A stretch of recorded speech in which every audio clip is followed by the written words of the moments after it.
What are the signs that someone is a manipulative or toxic person? This is very spot on. My mom has always been a terrible individual in disguise, but it was manageable. I could tolerate her. The past 2 years, though, she's lost a lot of control in her life. My siblings and I are off living our adult lives and she isn't getting 24/7 attention. This is slowly driving her off the deep end and she's doing everything that she can to get her hooks back into our lives.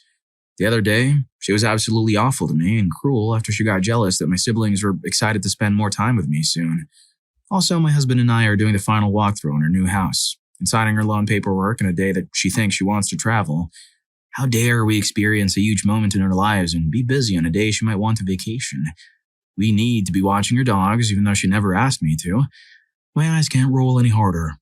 Anyway, I came home in tears and was telling my husband what happened, and all I could repeat was, I feel like I'm crazy. Am I imagining this? Awful people will make you feel like you're crazy. If you get this feeling from someone, run. I'm starting to think her mom's secret superpower is gaslighting. She is turning her into a human pretzel. Story 2. In my experience, with a romantic interest, they'll start off being pretty much everything you've ever wanted. But things move way too fast. They'll probably like the attention while also feeling like it's too good to be true. It is. They'll constantly be there, calling, texting, hanging around you. Before you know it, they've moved themselves in with you. Then they'll slowly start picking off your friends, but they'll make it seem like it's in your best interest. Oh, Sarah is not a kind person. You don't want people to think you are too. Chris isn't really your friend. I know how guys think. He just wants in your pants. Suddenly, you have no friends. They'll do the same to your family. Then they'll work on whatever you love. Hobbies, TV shows, movies, etc. Everything is stupid.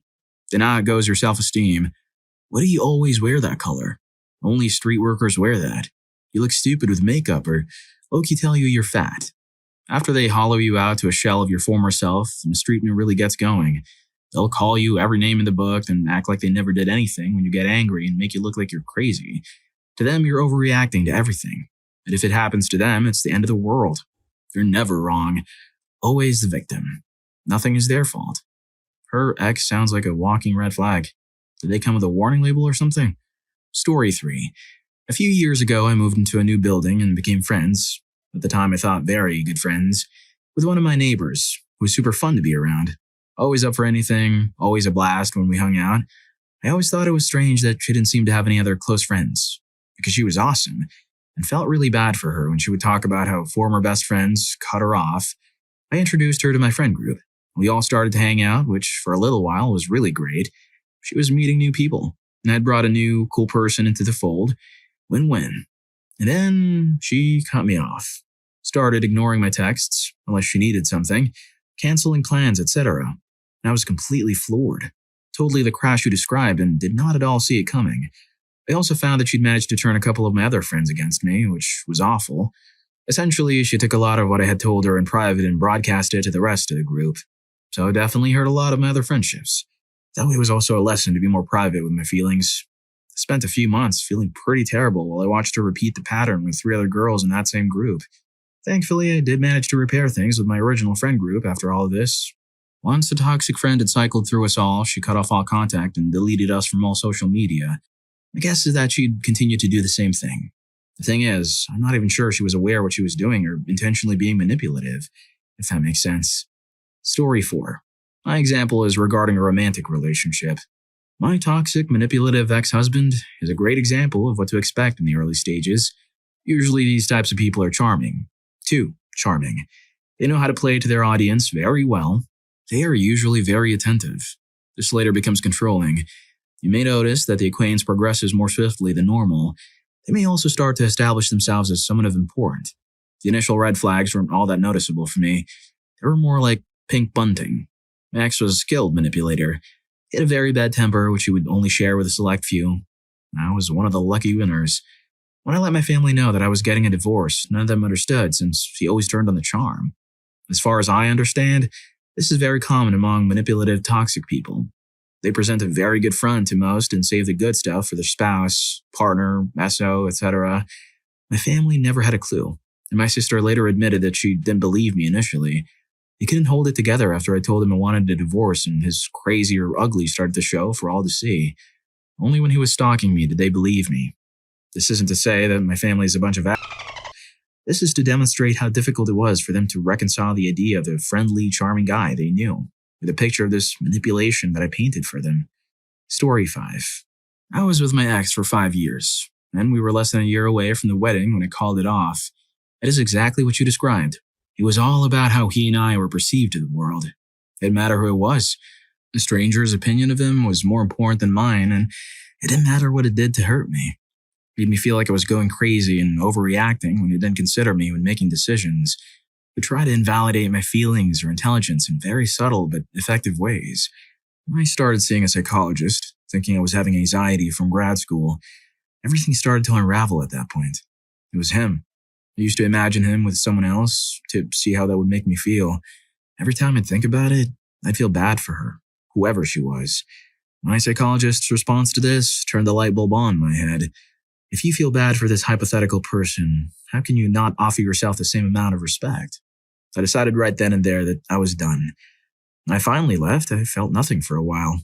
No happiness, no sadness, just emptiness. It really frightened me. I'm a different person because of him. I'm wiser, but more cautious. My self-esteem still has a bit to go to reach my previous level. I wish that I could let go of the hatred I have in my heart towards him. I think once that happens, I'll truly be free. He's engaged again, and I feel the same way as I did back in my psychologist's office. I know that his fiancée probably hates me due to the horrible things he has likely said about me, but I feel especially close to her in a way and couldn't have ill feelings towards her. We're bonded, in a way, through his emotional cruelty, even if she hasn't realized it yet. I feel sorry for her. Story 6. I am a person who likes to see the best in others. I'm a social worker, so my training helps me with this. However, that perspective also makes it harder for me to acknowledge when people are taking advantage. My first toxic relationship was romantic in nature. I was lonely and he made me feel like I was important to him. He began to isolate me, discouraging me from seeing or talking to friends and family. He would simultaneously tear me down and build me up, but in a way that made me only worthy in terms of what I gave to him. An example of this is when I would come pick him up for a date and he'd demand that I change my clothes before we go anywhere so we'd look better as a couple. There was enough of a twisted logic to his manipulations that I couldn't understand what was happening until later. It was all about power and control. After that, I was more careful. But just last year, I let a man down on his luck move into my house in a sublet. He had glowing references from what I later learned were the people whose house he had been crashing in for months. They wanted him out. He was a different kind of monster, a perpetual victim. He had a tough life. He was one of 4 sons of a substance user mother, mistreated as a child, brother recently committed to end it all, recovering from surgery. He was also extremely charming, organized, and left it clean, so we agreed to have him sign onto the lease when the sublet ended. The trouble was that he felt the world owed him for the suffering he'd been through. He was incapable of taking ownership of his mistakes, and there were many. He was fired from his job after being tardy every single day, including the day after a formal rebuke for his lateness. He framed it as his supervisor setting him up for failure. He stole food and drinks from my housemates and me. If anyone offered him a portion of anything, he felt entitled to consume however much of that thing he wanted. Example, a visiting friend offered him a drink. The next day, the formerly 2/3 full bottle was empty. When we called him out for these things, he would storm off and send essays via text message, appalled that we would have the gall to call him a thief. He ranted endlessly to our other roommates about what horrible people we were. He turned us against each other, inviting only certain people into his room and shutting the rest of us out. I could go on, but I'll get to the point. These men were both accustomed to using people to get what they wanted. They used isolation to make the people they were using feel dependent on them. They blamed their problems on other people, intended to split. A psychological defense that makes you see things as black and white. Anyone who gets in their way or has made them feel bad is demonized. If they can't get what they want the fair way, they will lie, steal, and manipulate until they get it. In the first dude's case, that meant date. The second guy effectively stole a good friend and got 3 months free rent. We let him get away with it to avoid a lawsuit. If you think you're in a toxic relationship, start reaching out to friends or family for support. Share with them what you're going through. Make a plan to get out and follow through. Story 7. I'm seeing this kind of pattern in my sister. My parents have given up on helping her because nothing we do changes her attitude. She would take my mother's credit card to impulse spend on makeup and get angry and insult me when I refused to give mine. We're not young, by the way. We're both 27. Last night, she told her mother in front of me that she should have had one daughter, not two. This hurt me badly as in the womb I was going to pass away before quick-thinking doctors saved me. She also threatened to throw water over me because I brought up topics that made her uncomfortable. She then screamed at my aunt over the phone that she hates her cousin. My sister is also known to hit me and threaten to end it all if I become more successful than her. We're unmarried and still live at home, yet I attend an Ivy League and work 2 jobs. She graduated last year and works part-time. I refused to go to bars with her over this incident. I was talking to a guy while she was with a group of people. I grabbed my things to go home, and she fired at me that I was a witch for taking attention from men away from her, called me names, and caused such a scene the bouncer threw us out. All because a guy was talking to me and not her. When I confronted this, she said she was hammered, so it didn't count as she wasn't behaving like herself. My friend, who I talk to every time we can't control her, says she mistreats me. I didn't click at all. How could my own sister be cruel? Siblings fight. But after last night, I'm very much sick of her constant threats, screaming matches, irrational anger, outbursts, 0 to 100 mood swings. She refuses psychiatric help, even when our parents offer to pay for it. It's amazing how quickly she can turn from sister to supervillain. Maybe she needs a villain origin story. Story 8. I think I attract toxic people. I'm young, compared to my group of friends. They're mostly mid-30s and I just turned 25. I'm fairly naive. I tend to see the good in people and give them second or even third chances. I used to be socially awkward too. Like last year, I was friends with a 36-year-old woman whose life was in shambles and could not keep a steady job or apartment because she'd get angry and quit in a whim, get evicted, then whine on Facebook that her life is awful. I always tried to help her because when I met her, she just seemed like she needed a friend. But she'd always hit me up at like 2 a.m. to come day drink, and I'd usually have to decline because I was working. And every time I said no, she'd get on Facebook and post vague, passive-aggressive statuses about me. Whenever I could meet up with her, it was always about her, and the current drama she found herself in was never, ever her fault. Anything I tried to talk about, she'd story top, and shift the subject back to her. It wasn't until a couple months into the friendship that she started asking for money. Unfortunately, I made the mistake of loaning her $500. I never saw the money again. Then she hit me up again. Can you go to a cash advance place for me and get a cash advance? I need to pay my rent and they won't let me cash advance anymore. After that, I started realizing that she was a manipulative user and began cutting off ties. She noticed and immediately went to our group of friends and told them that I was a horrible person who hurt her in ways you couldn't imagine. It turned into a gigantic mess of drama that severely triggered a huge spiral of depression for me, where I almost attempted to end it all. But she's out of my life now. I'm getting better. Story 9. A toxic person is someone who will intentionally hurt you and your family because you do not obey their agenda. They think they're more important and strip you of any human common decency. When you do not follow the rules, they will hurt you deeply and leave you feeling hopeless. When I left my ex, he sent a video of mine to my dad on purpose and threatened to send it to their employer in order to publicly humiliate them and make them lose their job. It ruined my relationship with my father. His harming was nothing compared to the pain of letting my father down. My ex always recorded our arguments or any personal information that I have shared with him in order to threaten me in the future. He made me believe I would be nothing without him, and if I leave, he will destroy everything of value to me. Why did I fall in love with a monster? A psychopath lacks empathy, but knows very well how to fake empathy. In the beginning, he will give a lot to make you feel on top of the world, but destroy your life and personality if you digress him. The sad part is that you will experience Stockholm Syndrome for some time till reality wakes you up to how pathetically weak you have allowed yourself to become. You will only understand a psychopath and their clever deception when you cross one closely.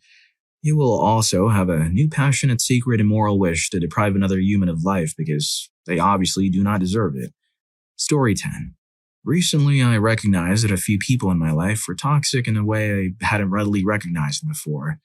I had a few people in my life who were fun to hang out with, chatty, sensible, and in many ways, looked like a good friend. But they were never quite happy for me, and they didn't mind stealing my sunshine. I've been trying to keep myself on an even keel after losing my job, so I might say something to them like, yeah, it's great that it's snowing because I'm looking forward to skiing. And they'd say something like, well, it's well and good that you can get out there and exercise, but you need to understand that snow and cold sets off my depression, so let's not talk about skiing. And that's perfectly fair, but it was always like that. I shared that I'd finished some home project, and they'd say, oh, it's great that you finished repairing that, but I'm concerned about you paying for it with unemployment and all. Or I'd post some cute pictures of my dog, and they'd be all, aw, I wish I could afford a dog. It's okay if it's sometimes, but when everything has a dark side, it gets old, and it gets to you. On the flip side, the relentlessly positive people are likewise draining. If they never acknowledge you're having a tough time or could legitimately use a hand up or help out and just repeat upbeat platitudes, it might seem like they are showering you with some much-needed positivity, but they really aren't. Story 11. I had a friend who was the absolute definition of toxic. Incredibly selfish, did not respect anyone's time. We would often wait for her to show up 45 minutes to 1 hour late. Incredibly competitive, emotionally explosive, and frankly, was a complete schmuck to her mom, who was a lovely woman. I called her out one night because I saw her texting some pretty mean things to a friend about me, and she completely lost it. Her pretend classiness just went out the window, and she started yelling like a yappy little dog. All this because I asked her to be upfront with me and say things to my face, instead of behind my back. Incredibly immature behavior followed and honestly changed my entire opinion of her. We tried to mend the friendship, met up a few times, mostly out of courtesy. Then she started giving me ultimatums, and I refused to indulge her good old days fantasy, because I refused to pretend that everything was fine. More immature behavior followed, walking by me on the street without so much as a hello, deleting me off social media, trying to turn my friends against me, etc. That was a few years ago. Then out of the blue, she contacts me to let me know she still loves me and wants me to know that the reason she was so unhappy in the past was because she was a brown girl, and I was a pretty blonde. Followed by, nobody loved her because all the guys were in love with me. Holy heck. No mention of her immature behavior. No apology. Just another attempt at shifting the blame with whatever excuse she could come up with.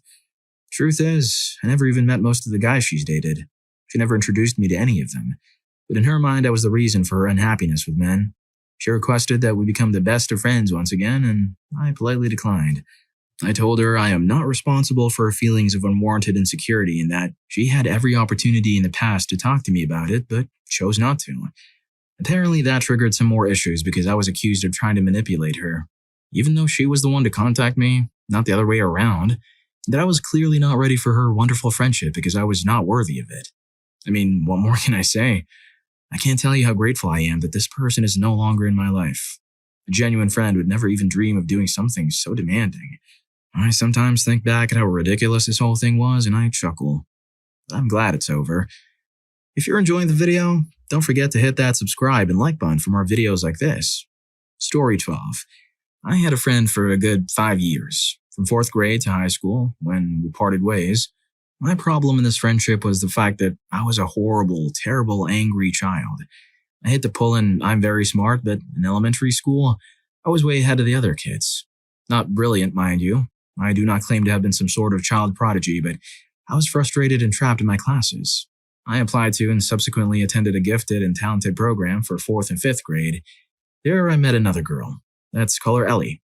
Ellie and I, being the only 2 fat white girls in her class, soon became friends. We were joined by another girl, Ivani. In the days that followed, Ellie, Ivani, and I talked to each other about our weights. It was a social interaction that I was used to at the time. Everyone teased me. They didn't really get to me at that point. I still hated being fat, but taunts weren't worth anything. Apparently, however, Ellie was very sensitive about her weight. I'd like to point out, not that it makes my part okay, that instead of telling me this, she simply played along, escalating the insults. Our recess games became increasingly violent. One, Dogpile, involved Ellie and Ivani launching themselves from a step and landing on me as I lay on the ground. In theory, Dogpile was supposed to involve switching places, but Ellie explained to me that I was too fat to safely play any part besides the bottom person.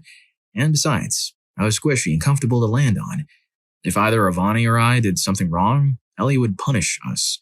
She made names for different levels of burns, often using her fingernails. She told us that she couldn't help having long fingernails. She trimmed them every morning, but they just kept growing back. I called BS on this. I was informed that I was stupid and shouldn't be such a know-it-all.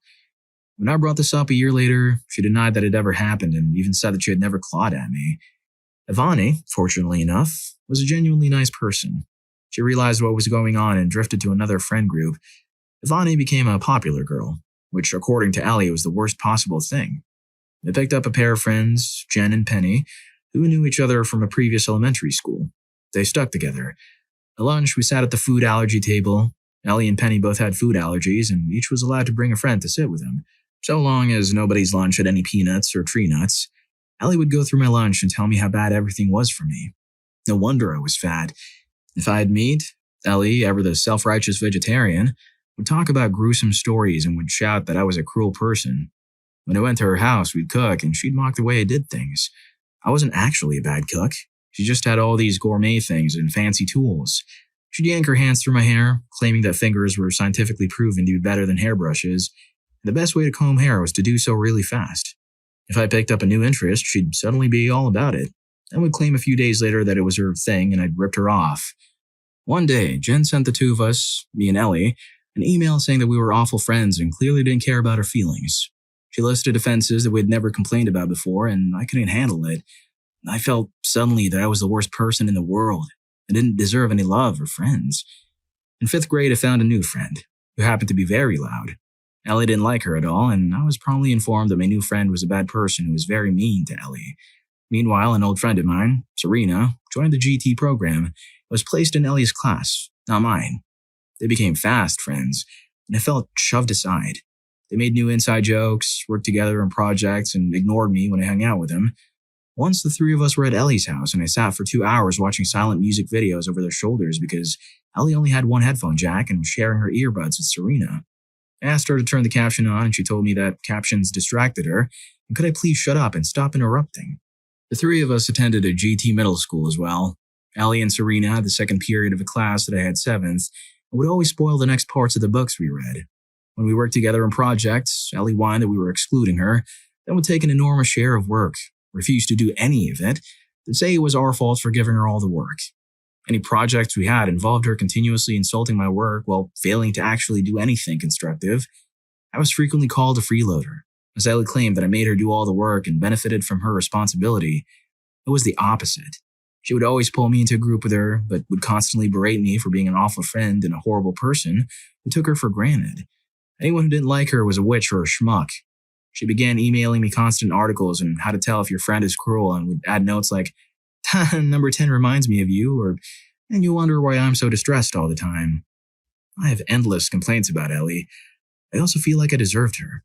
I'm a much more anxious person now, but I think I consider myself to be genuinely nice. I don't want to create another monster like I did when I was a bratty little 4th grader with anger issues, but I don't think I'll ever make up with her. She went on to a different high school and I blocked her on every social media. Serena still talks to her. It makes me sad. A manipulative, toxic person will lie to you about anything.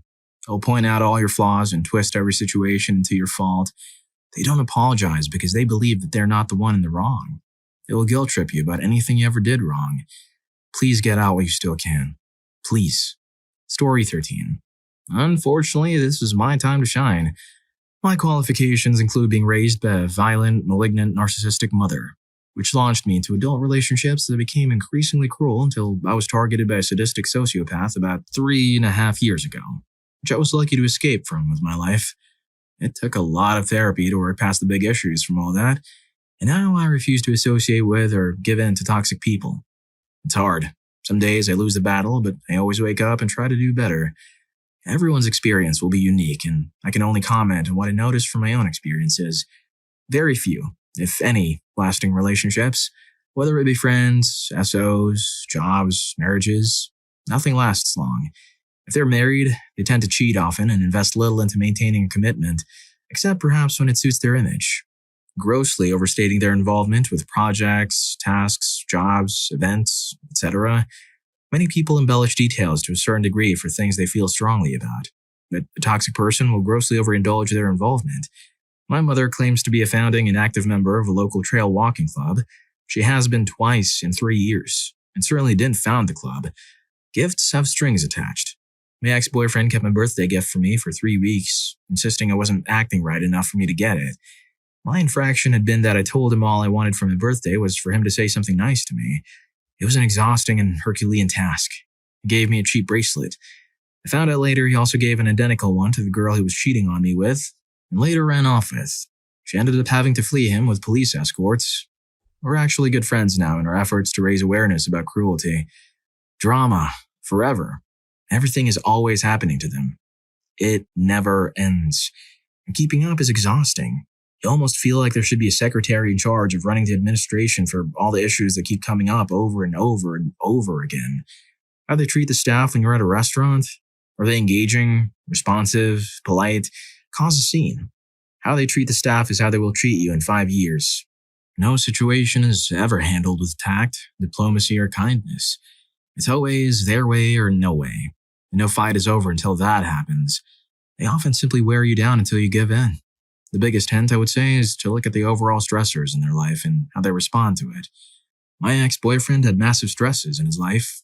Terrible at his job, constantly low-rated performances, no friends, massive crippling debts beyond the point of bankruptcy, multiple ex-wives, civil and family court issues, child protective services were regular visitors, the education board and school admins called regularly, and his kids were already known to authorities by age 12.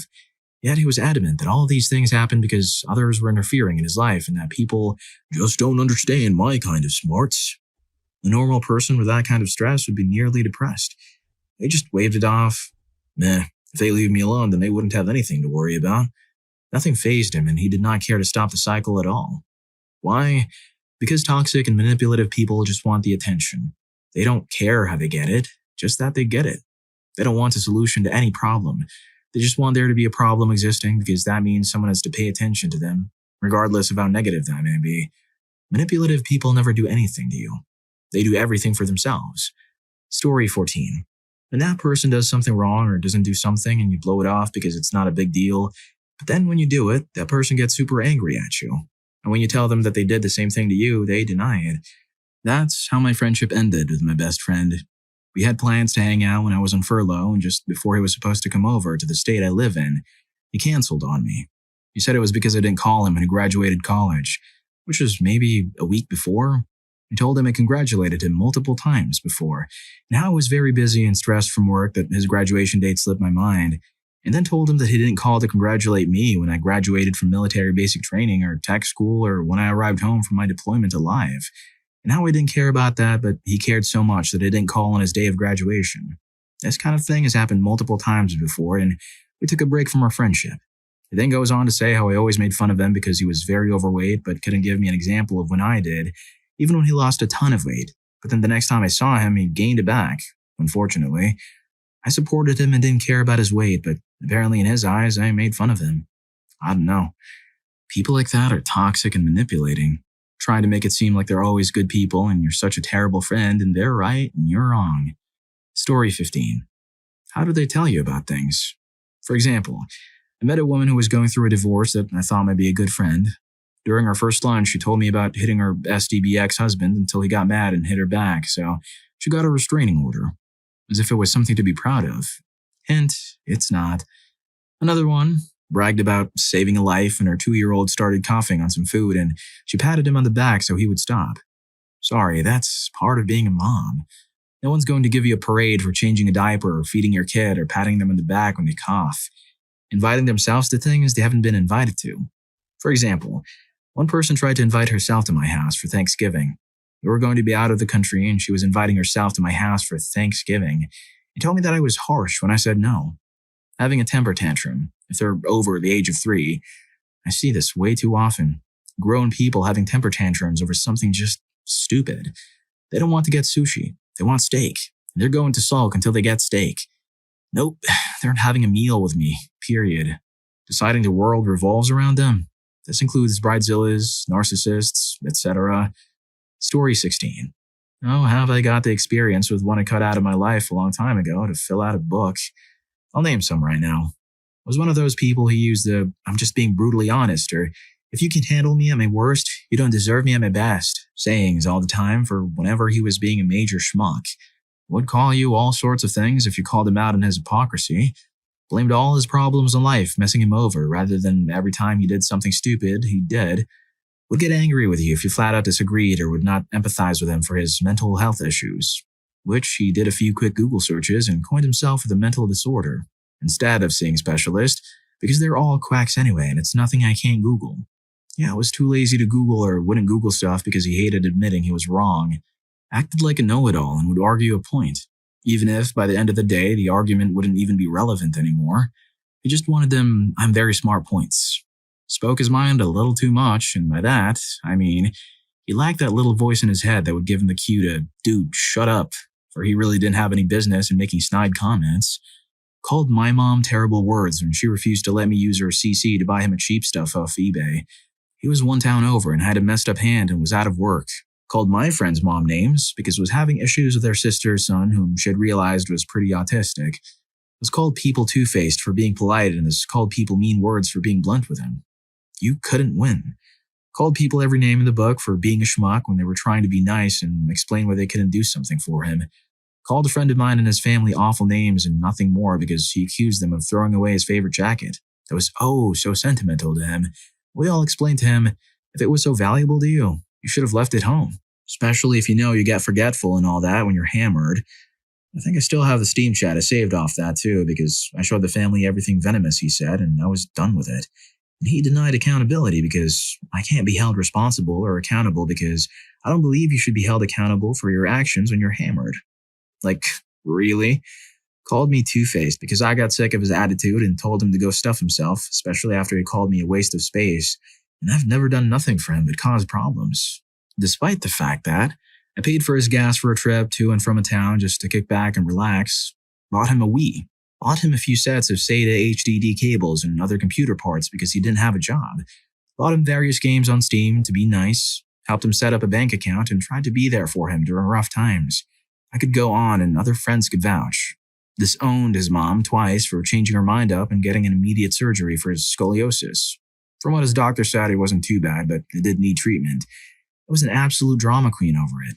His mom was too worried about the risks with it, and I could understand that. So could other people, but he wasn't having it. And a few of us were like, dude, get off, grow up. Your mom is just scared about the risks because she doesn't want the worst case scenario. That happens with everyone. She isn't being ignorant like you claim. Story 17. I know of a girl, that's Caller D, who constantly talks about how everybody is always mean to her and how she never does anything wrong. Basically a huge victim complex in this girl's head. I'm friends with one of the girls who she talks about the most, S, and she has shown me multiple texts of D attempting to break up my friend and her boyfriend's relationship by telling S that he's cheating on her. Little did D know that S had her boyfriend's phone in her hand as D was saying this to S. Things escalated from there, and it got to the point where D was posting on her Facebook about how she's sick of all the drama in her life and done with fake friends. S's boyfriend confronted her, and D proceeded to lie and say that S was lying and that she did nothing wrong. I try not to talk to D. She has shown time and time again that she cannot be trusted as well. A few of my friends who thought that D was trustworthy told her some very personal things, and D told multiple people. However, she's in a few of my classes. Those are relatively small classes, so it's difficult to avoid her. I think the worst thing about D is that D seems very sweet and likable at first. And then once you realize how much she gossips about others and blames everybody for problems that she causes, it's almost too late to escape her. She's honestly one of the most two-faced, for lack of a better word, people I've ever met. And as soon as I graduate, I'll be sure to try and never speak to her again. To answer your question, a manipulative or toxic person in my definition is somebody like D, who's a liar, untrustworthy, a person who gossips almost all the time, has a victim complex, and is somebody who acts nice at first. But once you see how bad of a person they really are, it's too late to get truly away from them, as they always seem to find you first. Story 18. When they pull babyface when they know you have the right to be upset. When they are aggressively passive, i.e. when someone asks, do you think I'm blank? Usually is an introductory sentence to them stating reasons they think you might like you. To change that in you, to comply with your initial reply, you therefore unknowingly change to suit their way. Another good sign is light body contact. If someone is making body contact before comfort is properly established, they're doing it to persuade you. Another would be you catering to them more than the majority you initially bonded with. For instance, outside of the typical girlfriend or boyfriend perspective, there are people you may think are sensitive, but they just want all of your attention. They do this to acquire esteem to move on to the next social level as they perceive life as a game of snakes and ladders. That can be won by messing with other people's emotions. Story 19. Aha! My years of being in a toxic friendship are finally useful. She was a compulsive liar, and had been her entire life, so lying is a big one. If the person lies, not just white lies, not just lies to lessen the blow of something bad they did, but lies when they have no reason to. Lies about encounters they had with other people, lies about their day, their family, their friends, their health. Things there's absolutely no reason to lie about. If you ever find yourself unable to decipher lies from truth with someone, cut them out. It's absolutely draining to not be able to trust a single word out of someone's mouth. I rationalized the lying for years and convinced myself in the moment that she might be telling the truth, but she never was. Another thing, blaming you for their actions. She would do reckless things, or say she did reckless things, and then tell me it was my fault for not stopping her or spending enough time with her. It's not always the person saying, "You made me do this." Sometimes they'll just come right out and say that, though. It's little things, too. Like if they start a fight with you, drag it out, take it too far, whatever, then say things like, "You just make me so angry sometimes," or "If you would just stop doing X." It's all just ways to make you think that you're at fault, and they're the victim. To add on to blaming you, they try to make you feel as if you're responsible for them, as in you're the angel on their shoulder keeping them from doing bad things. And if you leave, they'll make bad choices and it'll be your fault. That type of manipulation is really easy to fall prey to. Just try to remember that the person is 100% responsible for their own actions, not you. Story 20. For me and my ex-friend, thank God I had a boyfriend, otherwise I'd probably be in a relationship with him by that time. It was how I couldn't be mean to him, ever. Never cheeky, sarcastic for fun, like, not laughing at him, but with him. No. You tell me I'm hurting him and it hurts to hear such things. He, of course, could, because he was joking. The entire relation was an endless loop of nonsense. I could argue via text with him for 4 hours that night and never get a question or accusation answered. He'd either say, "You did the same thing 32 weeks ago," or simply say something else and never answer. He first was telling me how great I am and how we were the same. He manipulated stories of his childhood to make it sound like we had the same exact games, experiences, and so on, then began making me feel like I'm the crazy one. The more I was calling him out, the crazier I felt. I was stupid enough to tell him I feel like I'm narcissistic, and he said something along the lines of, I suspected it. And of course, from then on, any argument was won by him because I'm narcissistic and can't think clearly. Call me tomorrow, kind of thing. I only talked about it to a mutual friend that I feel he is kind of a schmuck and imagined the guy looking like Hagrid saying, "Okay, there, I thought you were dumb." Seems like I was blind. It all made sense. Our relationship ended in a huge fight. Me screaming, "I never do it. For Christ's sake, stop cutting in my words. I told you 15 times already." And him realizing I can't be that easy to manipulate. I cut him off once. He called me out on it and I never did it again. He did it all the time. Thing is, he wasn't a charming guy, nor handsome, nor too smart. He's even worse at what we do than I am. I think I just got too excited that I made so many friends, and one was so zealous to be friends just like I can be, well, naive. Seems sometimes like no one is. Lol. People. In what ways has your stupidity been brilliantly manipulated? My dad did these things for no reason other than to wind me up. He used to throw tiny pebbles at the top of my head every now and again when we were walking to school or whatever, and when I asked what it was, thunderbolt, came the response. I thought for many years I was lucky to have not been hit by lightning. The best was this ridiculous thing he did. So I'm about 7 or 8 in the garden, digging, and I found a piece of patterned ceramic. Being a child, I thought it was really cool and possibly an ancient relic, so I showed it to my whole family and put it in a box in the bottom of my wardrobe. Bedtime comes that night and Dad comes in to tell me a story about a little girl who found an ancient relic in her garden. The story was about how the relic belonged to Hades, who came back across the river Styx to get it back. He tapped on her window slowly and just kept tapping. Eventually the little girl got up and opened her curtains and Hades was there, asking for it back. She refused. The fool. And he took the little girl to hell instead. Obviously there were more details and tension. Dad is a good storyteller. Night-night, Lipio. Sleep tight. And if I were you, I'd put that pot back where you got it. Don't be silly, Dad. It's my treasure. I wasn't scared by that, and I told him that too. So I'm lying there, and I can hear this tapping noise. Very lightly at first, but then louder and louder. And I know my window's not near trees or accessible to people or anything. I'm lying in bed, convinced Hades is outside my window, but I'm too terrified to get the relic. I'm frozen with fear. Don't want to call out or move in case Hades sees or hears me. The tapping is getting louder and more urgent now. I'm seriously regretting ever digging anywhere, when I just heard my mom say, "What on earth are you doing, you silly old fool?"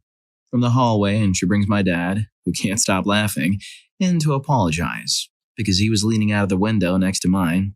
No mean feat. He had to get nearly entirely out. tapping on my window with a stick with the sole intention of scaring me. Nevertheless, I still took my relic back to the garden and buried it the next day. That ceramic piece must have had some serious dark magic to induce such terror. Story 2. When I was a kid, we lived in a rural area that didn't have garbage service, so we had to load our garbage into our car and drive to the dump ourselves. One day, while with my dad, I noticed a bunch of school buses and asked him why they were parked there. "Oh, that's dump school," was my dad's sage reply. "What's dump school?" "That's where kids go to learn about the dump and how it works." Now, I don't know why, but to my young brain, this sounded awesome. I wanted to go to dump school in the worst way. I bugged my dad about it all the way home until he promised that he would bring me. The next week, we went to the dump, and I was so excited. As we drove in, my dad started talking about something random. He masterfully kept me completely distracted the entire time, and I only remembered about the school on the way out. "Next week," he promised. Next week. Every week we went was like this. He would promise to drop me off and always distracted me, and I never doubted the existence of dump school after all. Why else would all those buses be there? My whole family was in on it. They were always talking about how awesome dump school was. Finally, about 2 years later, my dad decided it was time to tell me that dump school doesn't exist. I was crushed. Not only was this awesome place not real, I also learned that my dad would lie to me for his own amusement. And of course, he got company and help doing a boring task, so it was a win-win for him. Who wouldn't want to attend a school dedicated to the fascinating world of garbage? Story 3. I'm coming in a little late, so this will probably get buried, but here it goes. When I was about 3 or 4, I got into this terrible habit where I couldn't fall asleep at night unless my mother was in the room. My poor mother spent countless nights sitting in a chair in my room until I fell asleep. For the first few weeks, if I ever woke up in the night and saw she wasn't there, apparently I would come into her room and bother her until she came back into my room. I was a little crap, I know. After the first few months of me doing this, every time I woke up in the night, I looked over to the chair by the door and saw that she was sitting there, waiting for me to fall asleep. This went on for about 7 years. Eventually, I guess I just grew out of it. One day, when I was about 10, I was cleaning out my closet, and this scarecrow fell out of the back of my closet, dressed in my mother's clothes. Apparently, my mom waited for me to fall asleep, planted this scarecrow in her chair, and went to bed. She did this every night for years, and my simple-minded child self never suspected a thing. Well played, Mom. Well played. Story 4. My parents are religious, and when I was young, I was into collecting all the Teenage Mutant Ninja Turtle action figures, the 80s to the early 90s ones. Well, I really wanted Pizza Face because I didn't have that figure, despite having an article about it being one of the most useless toys of its time, and begged my parents for weeks to let me buy it. Well, one night, I was told to pray to Jesus that I'd been given the toy, and since it was a Saturday night and we go to church every Sunday, it didn't seem like an odd request, so I prayed. The next morning, I woke up to find the Pizza Face action figure, in packaging, next to my pillow in the bed. I was ecstatic. A few years later, towards the middle of the SNES life cycle, I really wanted that Super Mario All-Stars game, with the re-releases of the NES titles. Even though I asked for it for Christmas, I couldn't wait, and every day for the whole month of November, and some of December, I would pray consistently that I got the game early. I tried everything in my power to make my prayers into reality. I got the game on Christmas, but I was disappointed, to say the least. Even now, when something is missing, despite my being agnostic, I hear a voice in my head tell me, pray for it. Story 5. When we were maybe in 3rd or 4th grade, man, kids are gullible. One day, my friend and I had our parents bring us lunch from a fast food place. As a kid, this is the kind of thing you brag about for days. Well, we were usually the first ones out playing in the field, but considering we had to wait for our food, we ended up devoting the entire lunch period to eating. Everyone asked us where we were when we got back, and what did we do? We conjured up a story about how we have an underground play area below the grass field where we have everything from swimming pools to bike ramps to a game room with billiards and arcade machines. Pretty much everything a kid could conceivably enjoy would be in this area. When they asked if they could see it, we told them that the only way to get in was to pull the one blade of grass in the field that wouldn't break when you yanked on it, but instead would pull open a door to the area. Whoever could find it could join us in Funland. We just lulled it off until the next day when, after eating our lunches, we strolled onto the field and saw maybe a dozen kids frantically plucking every strand of grass as they worked their way from one corner of the field systematically. They never got very far along. It's a shame, really. It's starting to get lonely down there by myself nowadays. Story 6. My grandfather used to put food coloring in the food for my father and his 8 siblings. Growing up in Utica, New York was hard for them. Half the time, my grandparents' union would be on strike. Usually the factory caved pretty quickly, but a couple times it lasted a month or two. Money was always tight, but during strikes they were absolutely penniless. So my grandfather would load up on as much cheap flour as he could buy, and they ended up having pancakes all the time, sometimes all 3 meals of their day. In order to keep their children happy and oblivious, they would have the kids pick a color of food coloring, or a specific topping to cook into the pancake. They would have to make up a story about why the pancakes were special. While fixing the pancakes, he would say, "Mom and Pop have been doing real well at the factory this month. They gave us some extra time with you guys this week. You want to go to the park today?" My dad, being the eldest at 11, figured it out but never said anything. Story 7. When I was a kid, my mother would occasionally make mac and cheese. I thought I was an awesome little chef and wanted to help with everything when, in reality, I was just getting in the way. It made her nervous with the boiling water and all, so she would give me the cheese packet, not the powdery kind, the gross but oh so delicious cheese goo, and tell me it needed mixing. I would sit on a stool in the kitchen for like 10 minutes poking at this little bag of cheese to mix it up.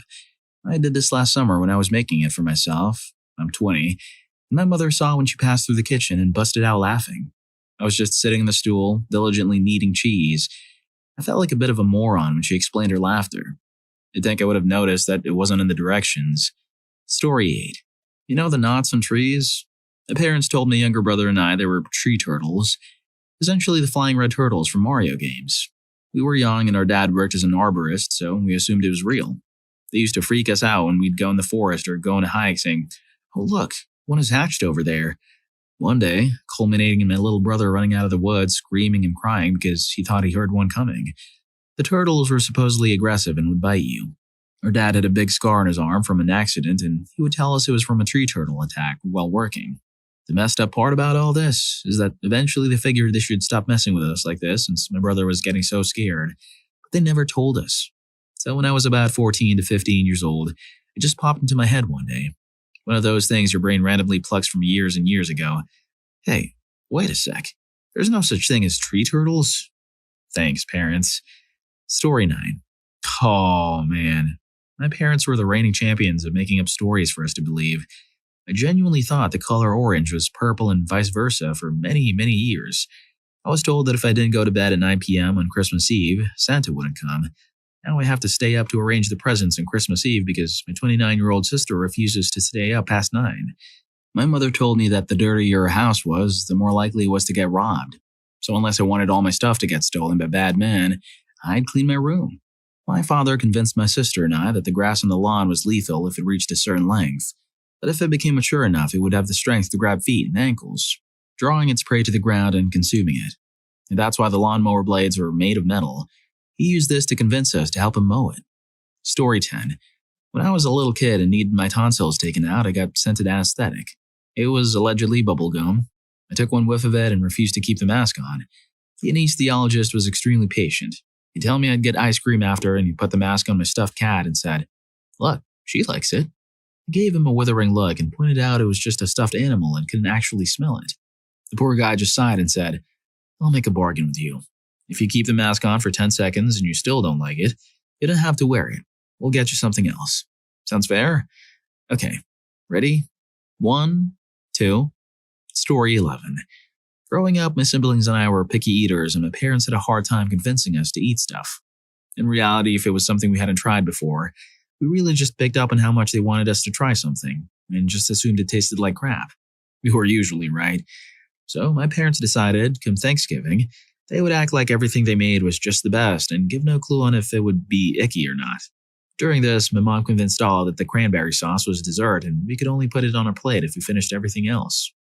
Well, like every kid, we really wanted dessert, so we did what we were told, and then lapped up the cranberry sauce like it was ice cream on a summer's day. It wasn't until I was a teenager on my boyfriend's Thanksgiving that I picked up on the fact that most people don't consider cranberry sauce dessert. I have to say, though, I still love it to this day. Thanks, Mom and Dad. Story 12. One year, shortly after Christmas, my mother had made collard greens. I was about 5 or 6 and already pretty much wouldn't eat vegetables in the first place, but that stinky, slimy mess. So when I finally asked what it was, Dad goes, "Well, you know about all of Santa's elves?" "Yes." "Well, their little green shoes are made of leaves. And every year after Christmas, they get new shoes. They make this out of the old ones." Yeah, there was no way I was eating that. I reminded Dad of this story when I was in college. I don't remember telling you that, but it does sound like something I would have come up with. He says his proudest moment in parenting was when I was 7 and he told me about the Amish, and I refused to believe him because all the other BS he had told me. That's when I knew I had done my job as a father. Story 13. I posed this question earlier this week, but here it is again. My birthday is on St. Patrick's Day. When I was 8 or so, we lived next to a McDonald's. Around my birthday in March, my mom tells us that Shamrock Shakes are back at McDonald's. I asked what a Shamrock Shake is, and my mom replied, "It's a mint shake they make for your birthday." Me, being 8, heard, "It's a mint shake they make for your birthday." So I'm thinking, I got to get me a Shamrock Shake. The next day, I walk over to McDonald's and order my Shamrock Shake. The cashier proceeds to tell me that they're out of Shamrock Shakes. I look her straight in the eyes and say, "But it's me, PB&J." The cashier just gave me money back and moved on to the next person in line. When I told my parents what happened, they just laughed out loud and pointed. To this day, my parents still call me to remind me when Shamrock Shakes are back at McDonald's. Story 14. My childhood stupidity got me manipulated many times, but I got to manipulate my cousin who would not eat anything but junk food and cereal. I was tired of fighting with him to get him to eat a healthy meal while I was babysitting him one night. So I asked him if he wanted to be big and strong like his 22-year-old brother, and he immediately shook his head yes.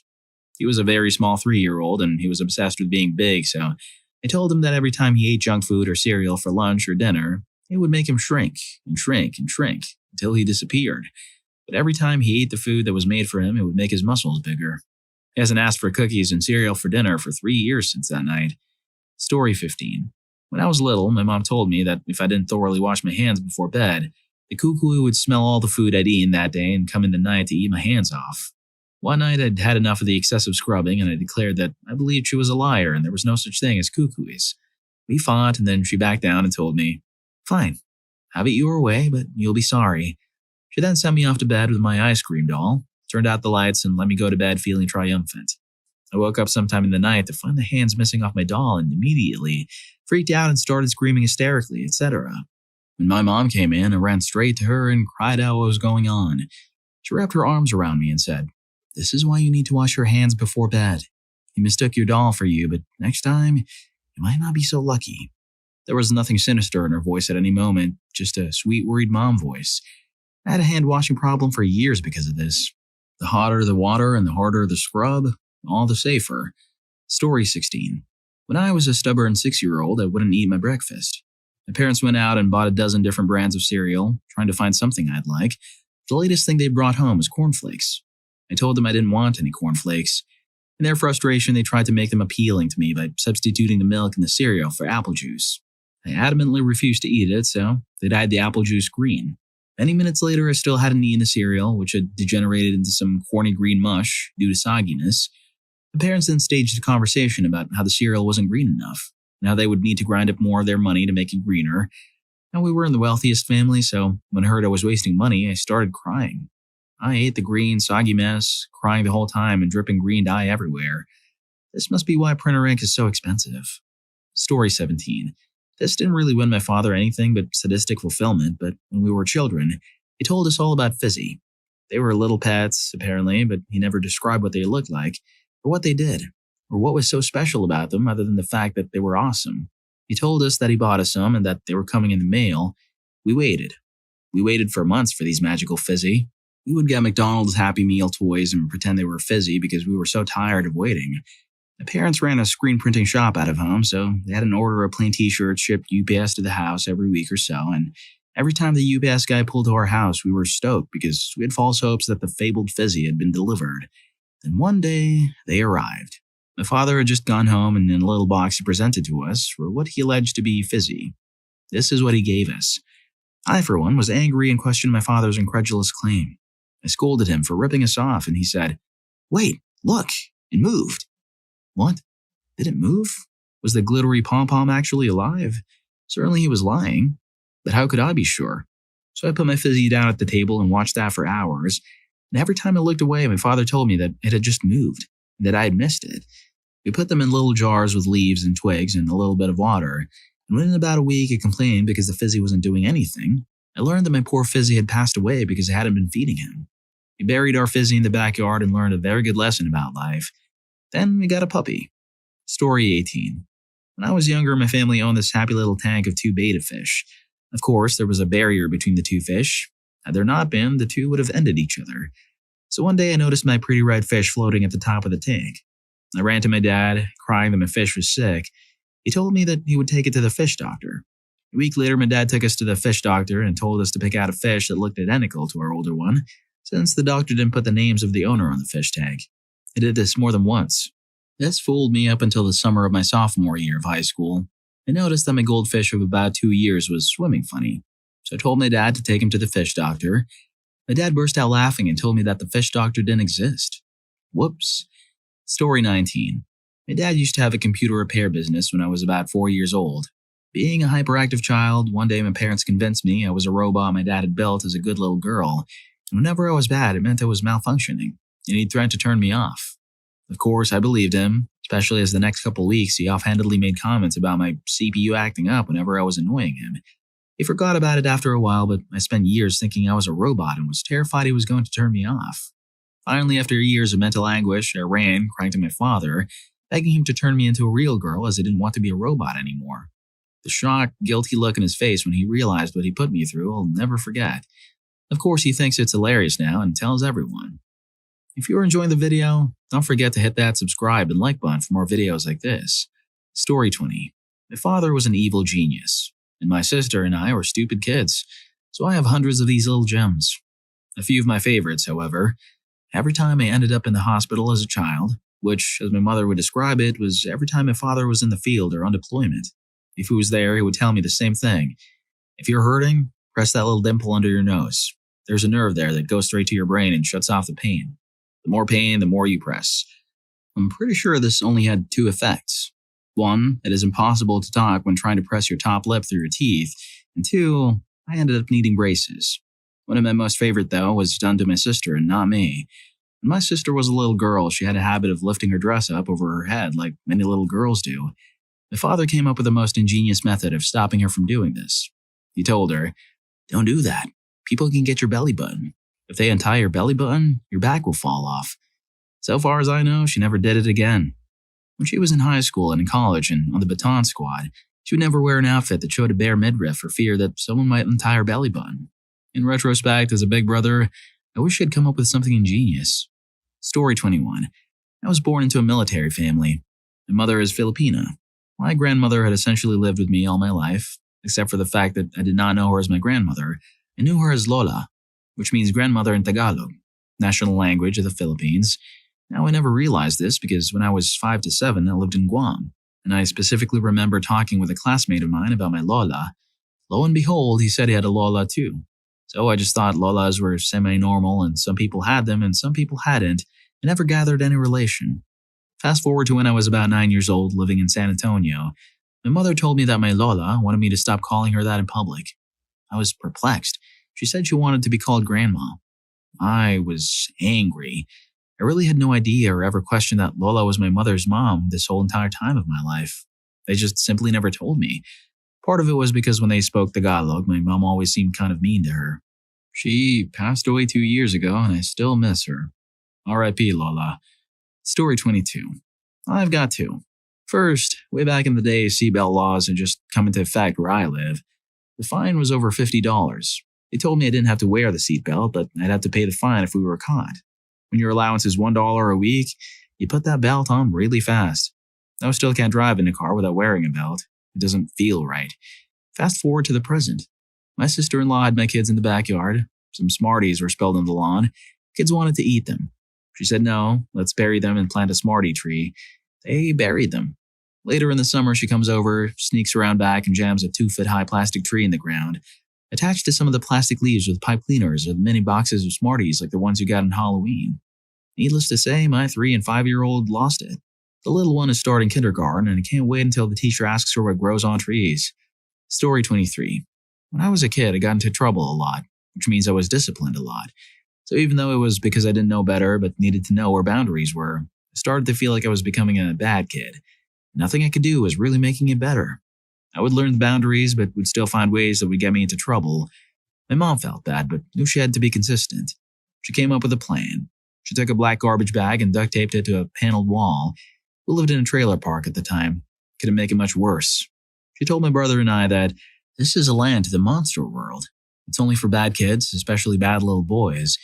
If you're a bad boy, then you'll fall right in, but if you're really a good boy, then you won't ever fall through. So I was dumbfounded. I woke up and there was this portal into another world. I had to be around 4, mind you. Every day I was so scared to touch it in case I would fall through. And one day I was clumsying around the home and I fell backwards and landed on the bag. I almost started crying, but then I realized that I was still standing in my home. I put my hand on it and tried to push through. I couldn't. I ran, screaming across the house. I'm really a good boy. And gave my mom the biggest hug. You don't have to worry. The monsters can't get me. I'm a good boy. My mom smiled and said, Yes, you are. Since then, when I would get in trouble, I would check the bag to see if I was really a good boy. It really helped my self-esteem as a child and helped me to learn that even though I did things that got me into trouble, I was still a good boy through it. My mom is so smart. I'm stealing this. Seriously, this is parenting gold. Simple yet brilliant way to instill good behavior. Who needs timeouts when you have a monster-infested garbage bag? Story 24. My 2-year-old sister always had been and still is a manipulative, nifty little diva. When I was about 4, we were sitting at a haircut place with my mom waiting for my sister's appointment. We were getting bored and impatient, so Mom took out her box of Tic Tacs and gave us each one. My sister put it in her mouth and slipped it under her upper lip, looked at me, and said, Look, I just put my Tic Tac up my nose and down into here, pointing to the bump under her nose. You can probably see where this is going. I was amused at this, and like the mental midget I was, I shoved the Tic Tac straight up my nose and started putting it in. Eventually, it got stuck. My sister was laughing hysterically. Mom looks over, yells, Oh crap! And drags us out of the building to her car. We headed to the hospital. As we're pulling out of the parking lot, she looks at me and says, Do not put things in your nose anymore. Just as she finishes her sentence, I take one final sniffle of faith and the little guy flies right out. Story 25.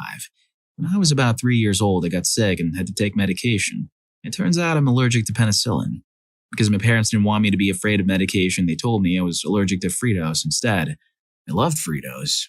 It wasn't until I was 11 when I asked why my parents had gone Fritos because I was allergic to Fritos. My mom confessed and I was appalled because I'd been afraid of one of my favorite foods for years. Another related story. I used to pick dandelions as a child. My mom would get annoyed with me picking them as they would stain my hands and legs. I would also bring them into the house, which was quite irritating to my mother, who would find them scattered around the house. She told me I was allergic to dandelions, and I believed her for years. Apparently, the allergy lie was a common excuse for my parents. Story 26. I was around 10 years old and was spending a summer day at my babysitter's house. We used to play all types of board games and even SNES if I was on my best behavior. But on this particular day, I spotted the game Risk. I was instantly intrigued as the box was covered with awesome pictures of people raising bayonets and firing cannons. I told him I wanted to play that game, but I could tell immediately he didn't want to. Now, looking back, I can tell he didn't want to spend the next 6 hours playing a strategic war simulator with a 10-year-old, but I had no clue at the time. He told me that I wouldn't want to play. When I insisted that I did, he winced and told me I really didn't, because apparently the players took turns aiming cannons at each other's mouths and firing tiny cannonballs down each other's throats. His ruse worked and I stayed far away from that game until I was about 16 and got peer pressured into playing, where I silently sat there sweating as some dudes explained how to play. When no one mentioned the cannonball part, I thought they were messing with me and going to take advantage of the fact that I had never played. It became clear to me how much of a tool I was when they set up the game and there wasn't a cannonball inside. I still think about my babysitter every time I see the box art. Story 27. My dad was in sales and traveled a lot. My mom and I tagged along whenever I wasn't in school. I loved staying in hotels because we would always find one with a pool. I remember one night it was getting pretty late and I was anxious to stop for the night so I could swim. My dad told me to keep an eye out for hotel signs, so I did. When I saw one, I would point it out and ask, What about that one? The first several that I saw had the no vacancy sign lit up. My dad just kept saying that we didn't want to stay there since there was no vacancy and to keep looking. I asked my dad what no vacancy meant, and he told me that it meant the hotel didn't have a pool.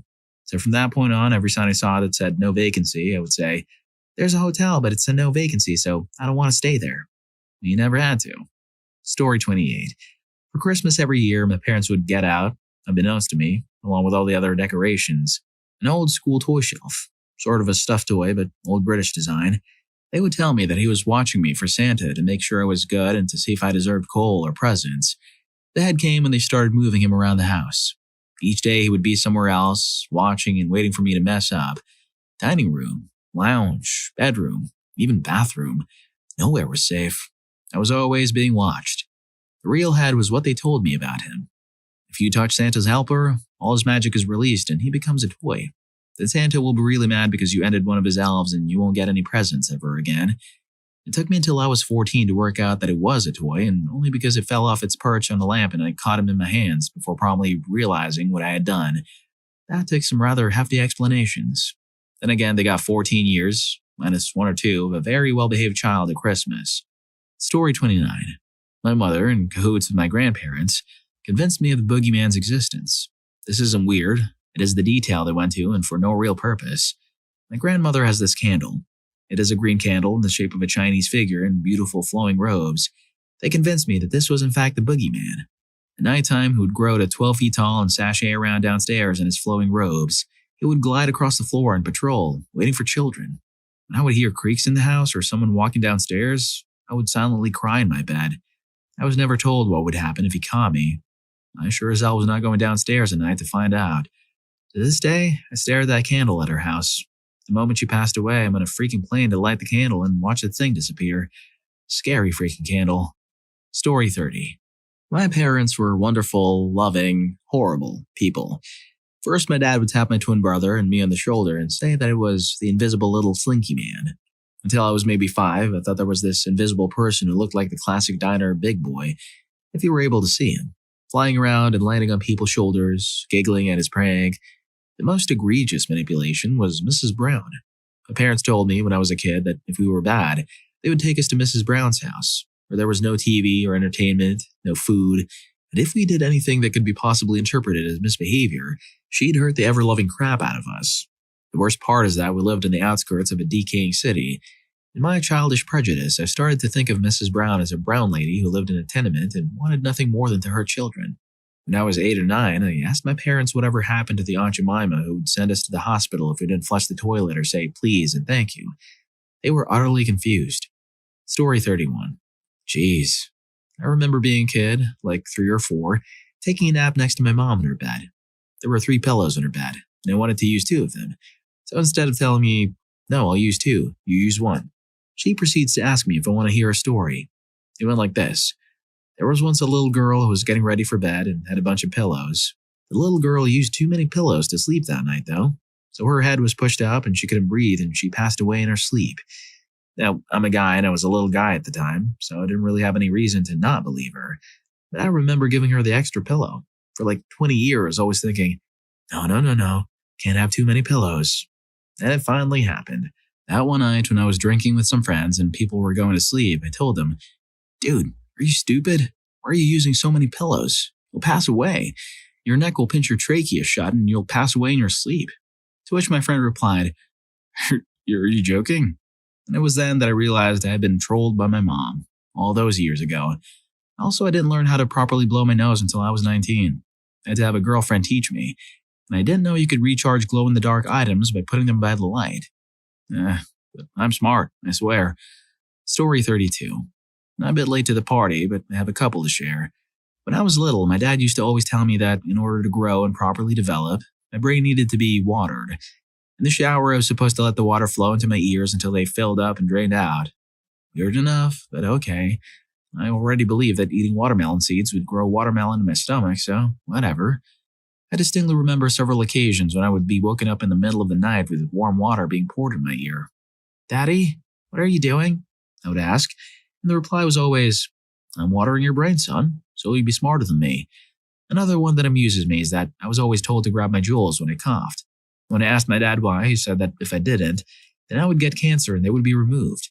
Found out years later that an old man he knew when growing up had told him this, and he still, to this day, cups the grapes when he coughs. Story 33.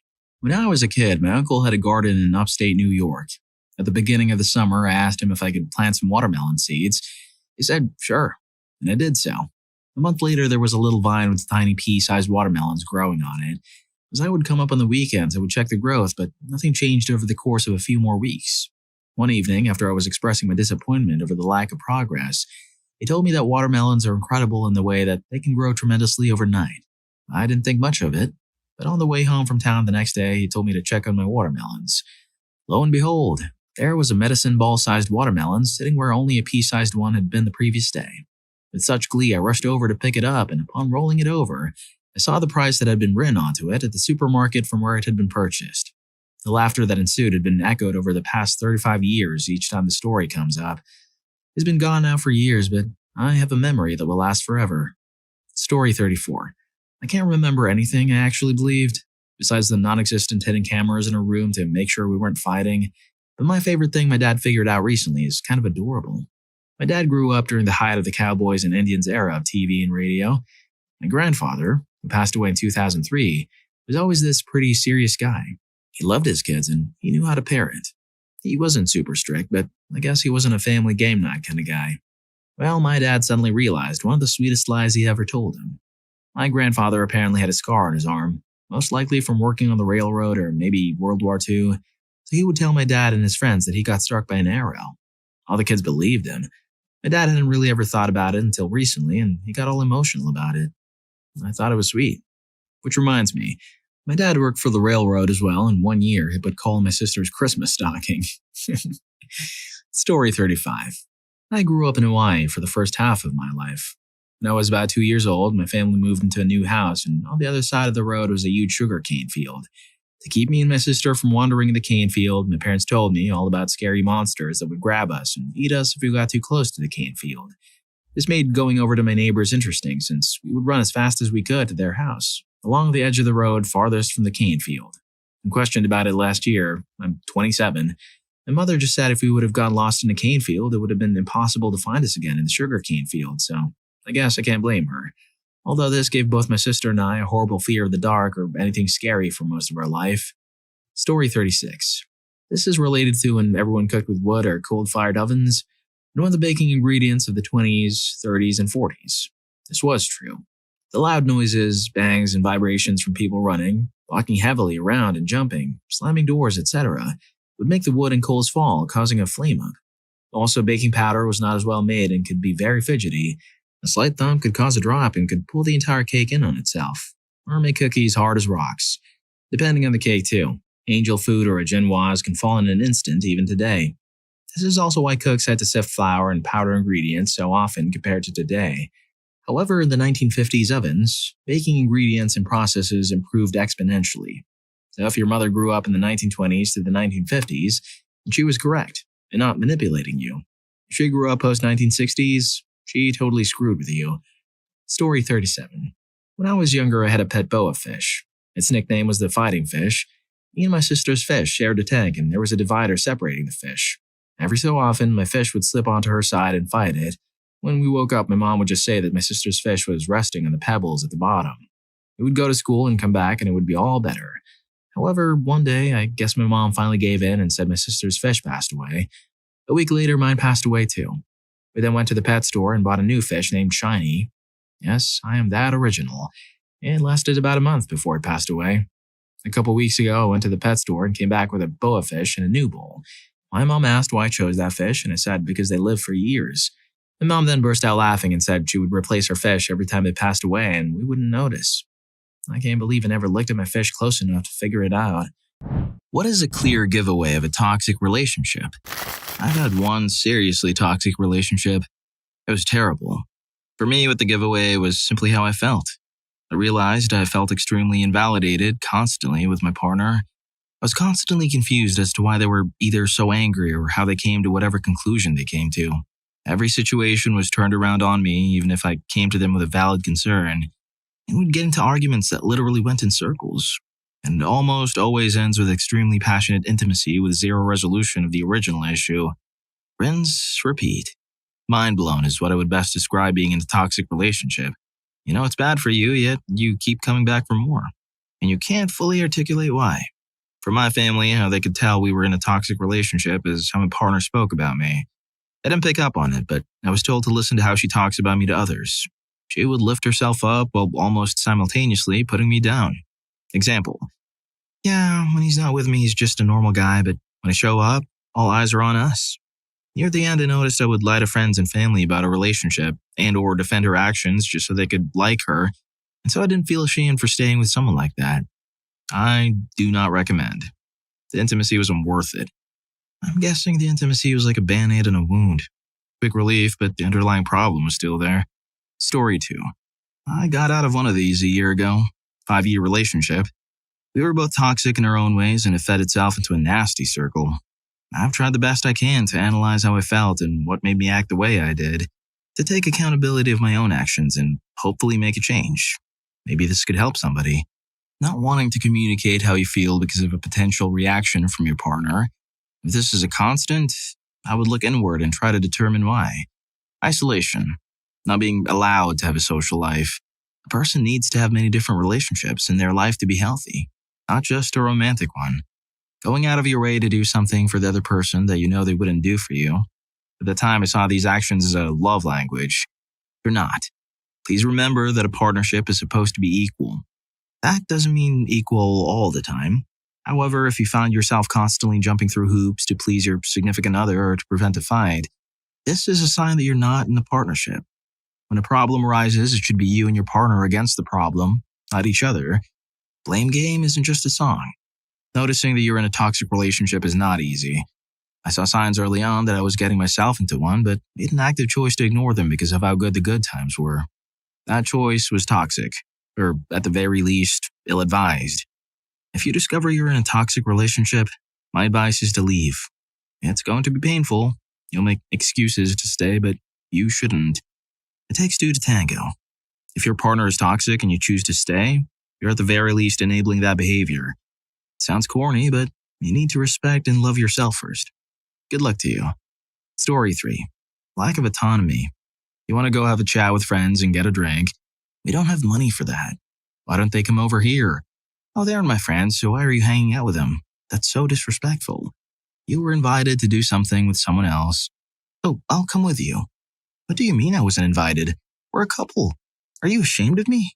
Can't control your own finances or resources. Why would you want your own bank account? We should have a joint account because I do the budget for us. You know I'm better at budgeting and we can't afford to waste money. Oh, they want to sign the document, don't worry. I can sign for you. You don't need to have your name on the lease, mortgage, credit card, bank account. It's just complicated stuff I'll handle for you. You wouldn't understand. What we're doing is really complex. You know, I am handling our finances for us. Hey, why did you spend this much on frivolous expense? It doesn't matter if it was payday, I was saving for us to do this. You made that really hard. Let's go over what you're allowed to spend again. I can't believe you spend money on item or service. Give me your credit card. Escalated shrill fighting if you dare contest. Isolated from those you were close with before.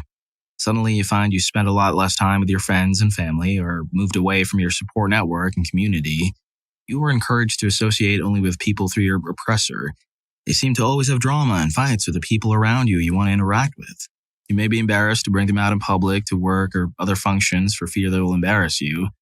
Constantly told you are the problem, not them. You need to fix your issues. You cause fights. You make them react this way.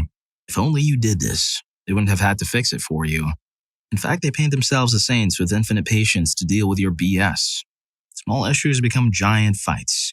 Didn't throw your garbage out exactly when they told you to? That's a 2-hour fight. With yelling, throwing, cold looks, snide words for days on end. You might say, well, my parents would fight with me about that kind of stuff. Are you dating your parents? Were you and your parents in an equal power dynamic? Do you want your partner to control you as if you were their child? Story 4. My ex once pulled out a diary that she wanted to show me to be open about her thoughts and lay them all on the table. It was legit a full list of all the things she hated about me, written in the most deep and depressive way. About my career, lack of motivation, lack of communication, and how she doesn't find me unattractive. Her depression, that was my fault. There's the most deeply hurtful words written in a paragraph, inscribed in such a way that would not paint her as a bad person for saying, plus tears. I get I was going through a bad patch back then, but hell, looking back, nobody should ever treat someone like that. End of the day, I was a 23-year-old with flaws and was still managing to hold a relationship together. We were okay. 3 months after we break up, I get offered a promotion within my company. 5 months after that, I get offered another huge promotion. I went from 12,000 pounds to 25,000 pounds to 30,000 pounds to around 55,000 pounds, all within the last 18 months. I haven't changed one bit either. Still 25 years. Would never usually flex, but I'm proud and the proof is in the paycheck. I'm moving home, going skiing, spending time with my mates. My life is good. Turns out those words were a load of crap. Story 5. I just got out of a toxic relationship. The first 6 years were great, but it wasn't until the lockdown hit that he truly began to show his true colors. I'm in therapy right now to cope with a lot of what went down. A clear giveaway of a toxic relationship is a major lack of autonomy. This was something that was a huge problem in our relationship. The first time this ever happened, I should have left right then and there, honestly. My ex and one of my best friends had gone into a huge fight, and my ex was the one in the wrong. My ex was vehement that I had to take his side. He called my friend an unemployed loser and said I'd be stupid to take their side instead of the person I'm choosing to build a life with.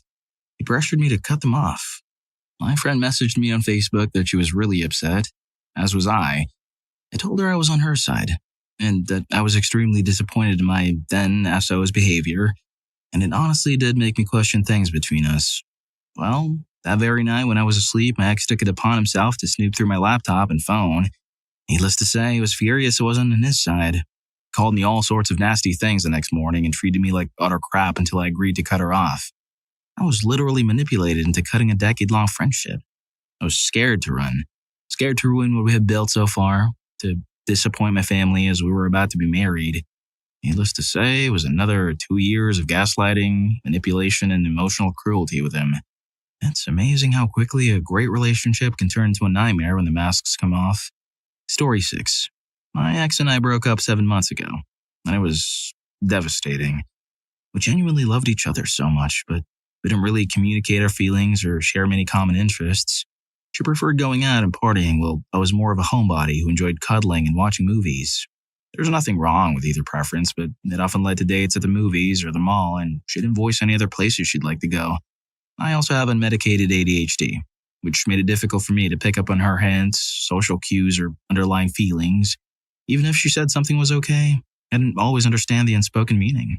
I would even take notes to try to remember things, but she still felt unheard and misunderstood. I wish she'd sat me down and talked to me directly.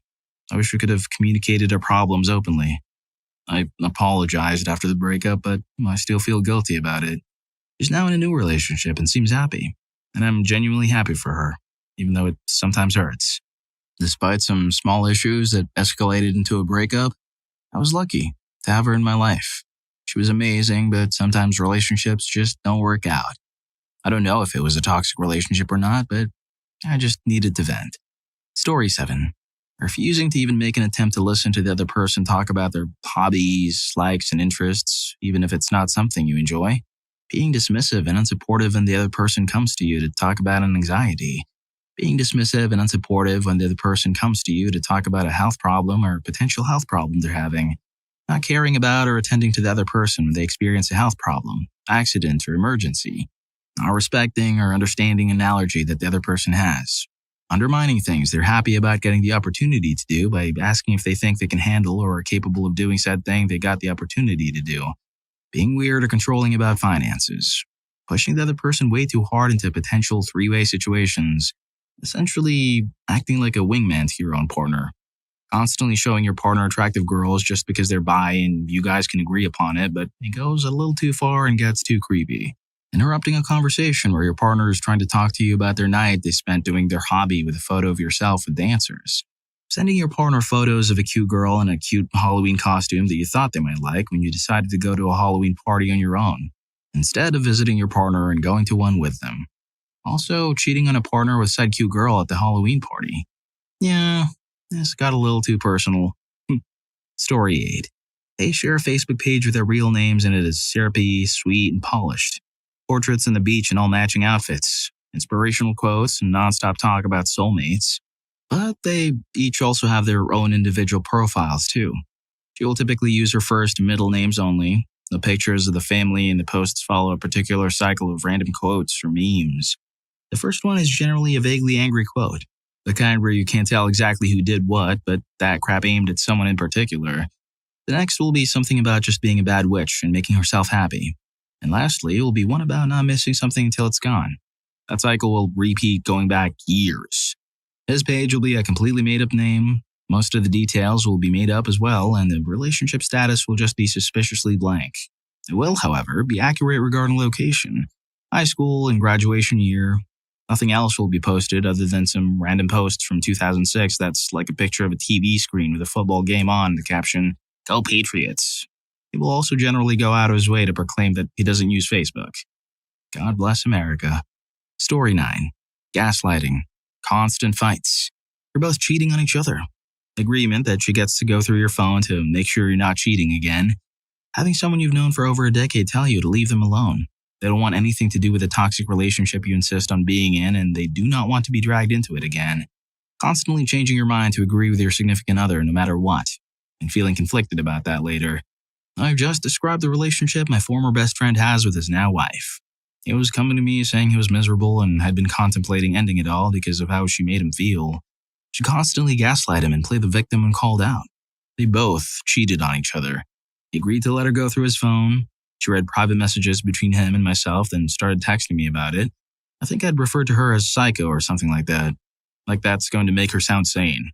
I offered him my car and spare bedroom rent-free to get him out of this. He agreed. He changed his mind when he talked to her. I hadn't seen him in several months, and the plan was for him to come over and stay up late on a Friday so we could catch up. She threw an absolute fit, saying this wasn't the plan and she wanted him home. So I had to drive him 35 miles home at 1 or 2 a.m. while half awake. And some of the messages she read were very private, pertaining to my family, which she had no business snooping on. At the end, I was so frustrated and had my own life issues to deal with. Recent breakup from a 2.5-year relationship that was honestly pretty cruel. So I told her I do not want her contacting me again. Ever. The things she's done were unacceptable. I told him if he needed anything to please call me. My offer was still open. But leave me out of your toxic relationship. 3 weeks later, she calls me saying she's just checking in on me. I went off. Tore her apart. I wanted to make sure she left me the hell alone. He threw a fit and called me cruel and told me to leave him alone. It accomplished my goal. Her psycho self has left me alone since. I just wish he'd pull his head out of it. Oh, and then their relationship started with her cheating on her then-husband. I'd known him for 12 years by that point. While I'm still angry and very disappointed in him, I do still miss him. He once kind of said hello through a mutual friend during holidays. I told that friend to tell him if he wants to speak to me, I do not have him blocked. He can reach out directly. Nothing. Seriously, if someone is making you feel like you're crazy, then it probably isn't you. Learn how to identify gaslighting and other mind games. I reacted very strongly and didn't put up with it at all because my mother did that all the time, so it was very easy for me to identify. If a person only seeks to control you, then it's best to get away from that. Story 10. All right. For my last relationship, I can think of a few. Constant need for texting. If I went an hour or missed a lunch break with no contact, there'd be hell to pay. Every single one of my friends told me it wasn't healthy. Excusing behaviors because of past traumas, which completely removed accountability in her eyes. The need for constant reassurance and recognition while being unwilling to commit fully herself and actively flirting with other people when we went out together. Expecting massive life changes from you, instead of just appreciating you for who you are or showing the same level of willingness to change. Taking their anger out on you and creating issues to make you into their emotional punching bag owing to whatever crappy thing happened to them that day. The lack of compromise in anything. Playing the victim constantly in order to manipulate you emotionally and direct attention away from their red flags. One rule for them, another for you. And what I took from all this is don't rush into commitments quickly. Don't value yourself by the measure of others, and crucially, don't let yourself get pulled into some virtuous quest to fix someone's trauma with love and care when a degree in psychology is what's actually needed. Hurt people often do hurt people. And of course, they deserve love as much, if not more than others. But if they just carry that trauma as an excuse to crappy behavior without reflection or remorse, that's just no good. Story 11. She says her last roommate was crazy and that she had to constantly walk on eggshells around him. And getting ready for work this morning, she needed the bathroom. I laughed, saying, "Go ahead." She said, "What?" And thinking she didn't hear me, I raised my voice and said, "Go ahead," thinking she had earplugs in, which I know she sleeps with. The first thing I thought was, oh crap, she's going to make this a big deal how hurtful my tone was, isn't she? This is not the first time she said something about my tone. Then I let it go, thinking, I'm not going to let those 3 seconds of interaction and the response be a monkey on my back. I went on with my day. I got a text at lunch today about how my tone was blank. I honestly don't remember what word she used. I don't want to look at that text. At this point, I'm freaking done. The very fact that anything more than no thought had to go into this interaction, any more time than 0 seconds spent in this nothing of an interaction, is making me mad. So now I'm walking on eggshells around her. To me, it speaks volumes as to the nature of a relationship that I was already worrying about her reaction to it. You know, sometimes silence is golden. Maybe the best way to deal with her is to just nod and smile and let her talk herself out. It's a classic strategy. It works every time. Story 12. An anecdote of mine. Saw my girlfriend and one of her exes at a party a few years ago. We had overlapping friend circles. Me and 2 other buds got invited to our friend's party. I noticed that she was smiling and having fun with me and other friends for about 30 minutes, and then her ex, at the time boyfriend, showed up and suddenly she wasn't smiling much anymore.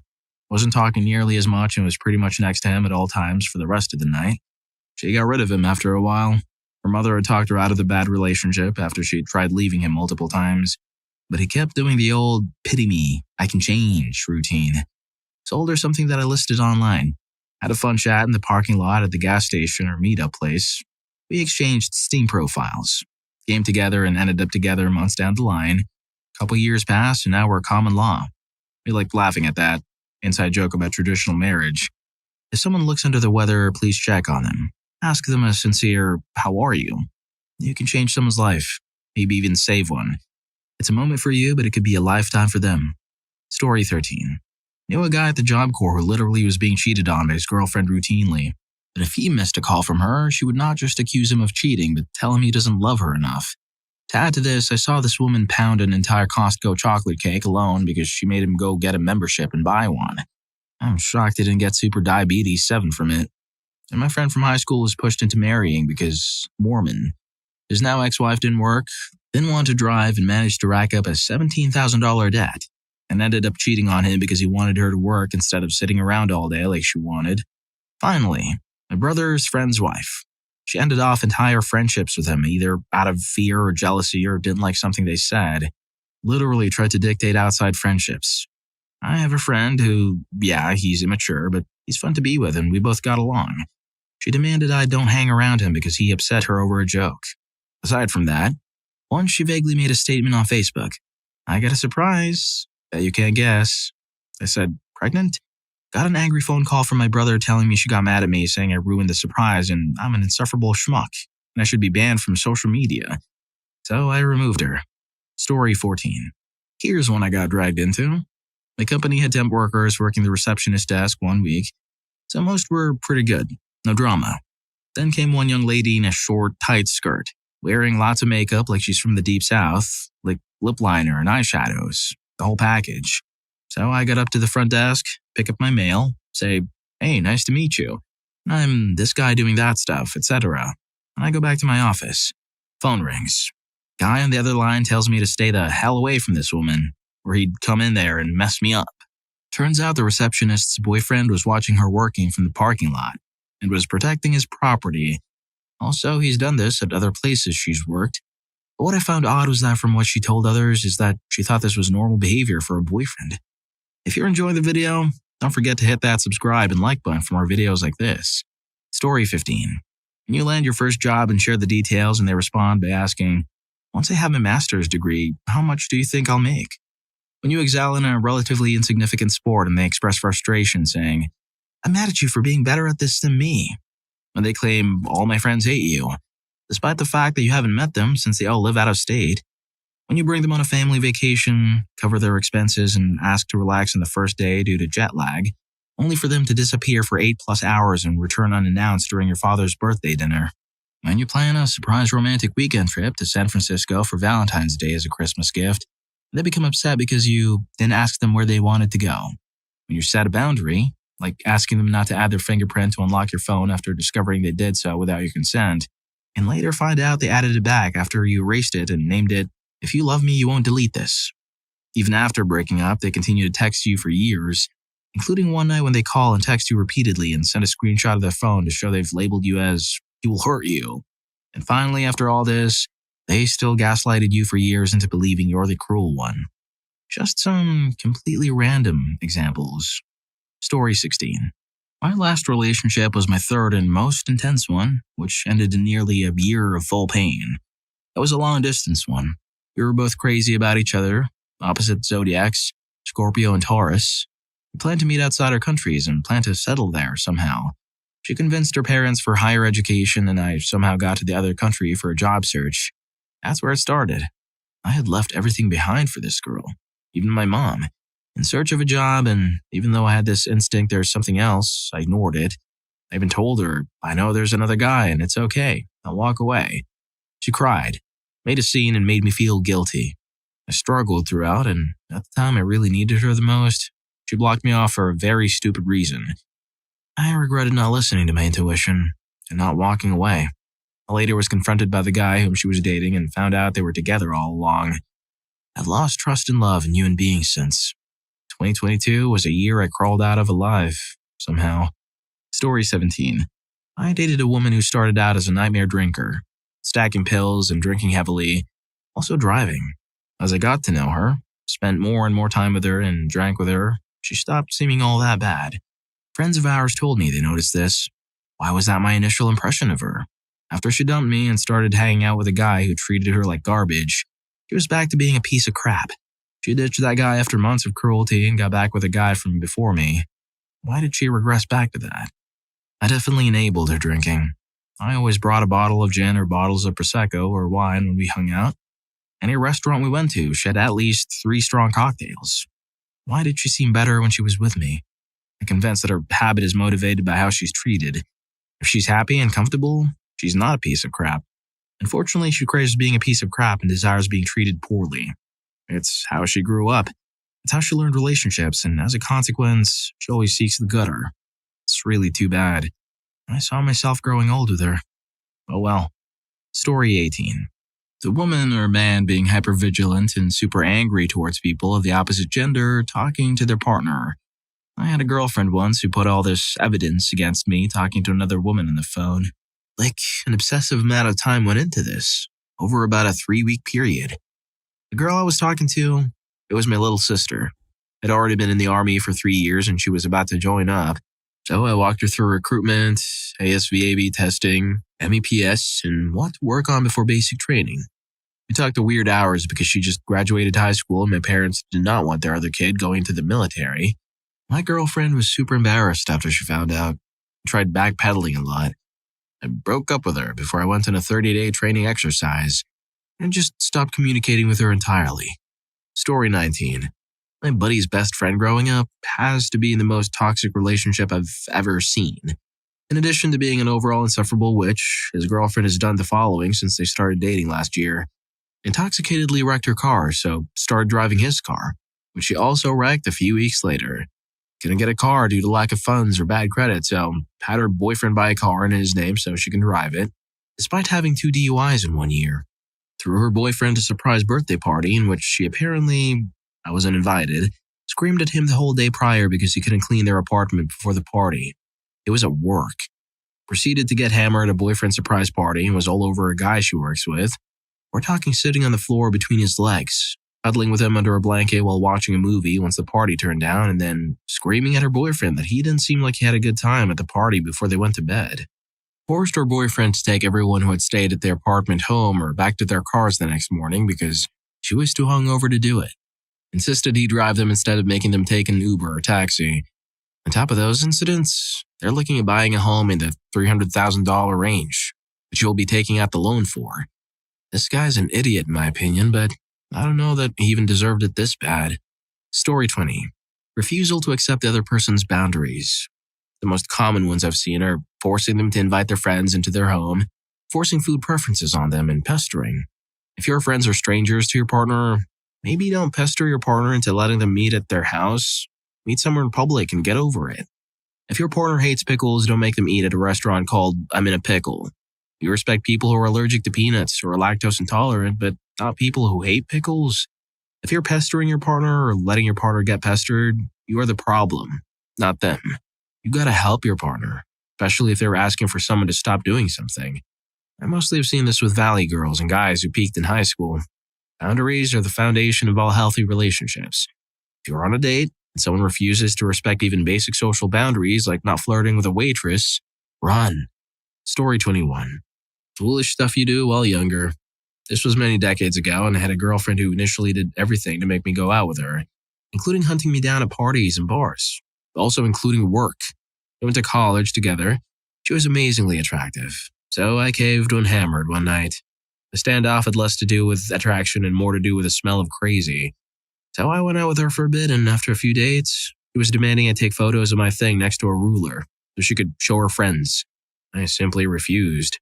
Last time she and I spent any time together was when we were at a wedding and she wanted me to show my stomach muscles to everyone she spoke to. I was devastated. Long story short, I heard of her recently and learned that she has systematically destroyed everything in her lifelong sphere, including her children. She still looks amazing for her age, but there's nothing within her that most intelligent people can stand. Thank God I knew better. Story 22.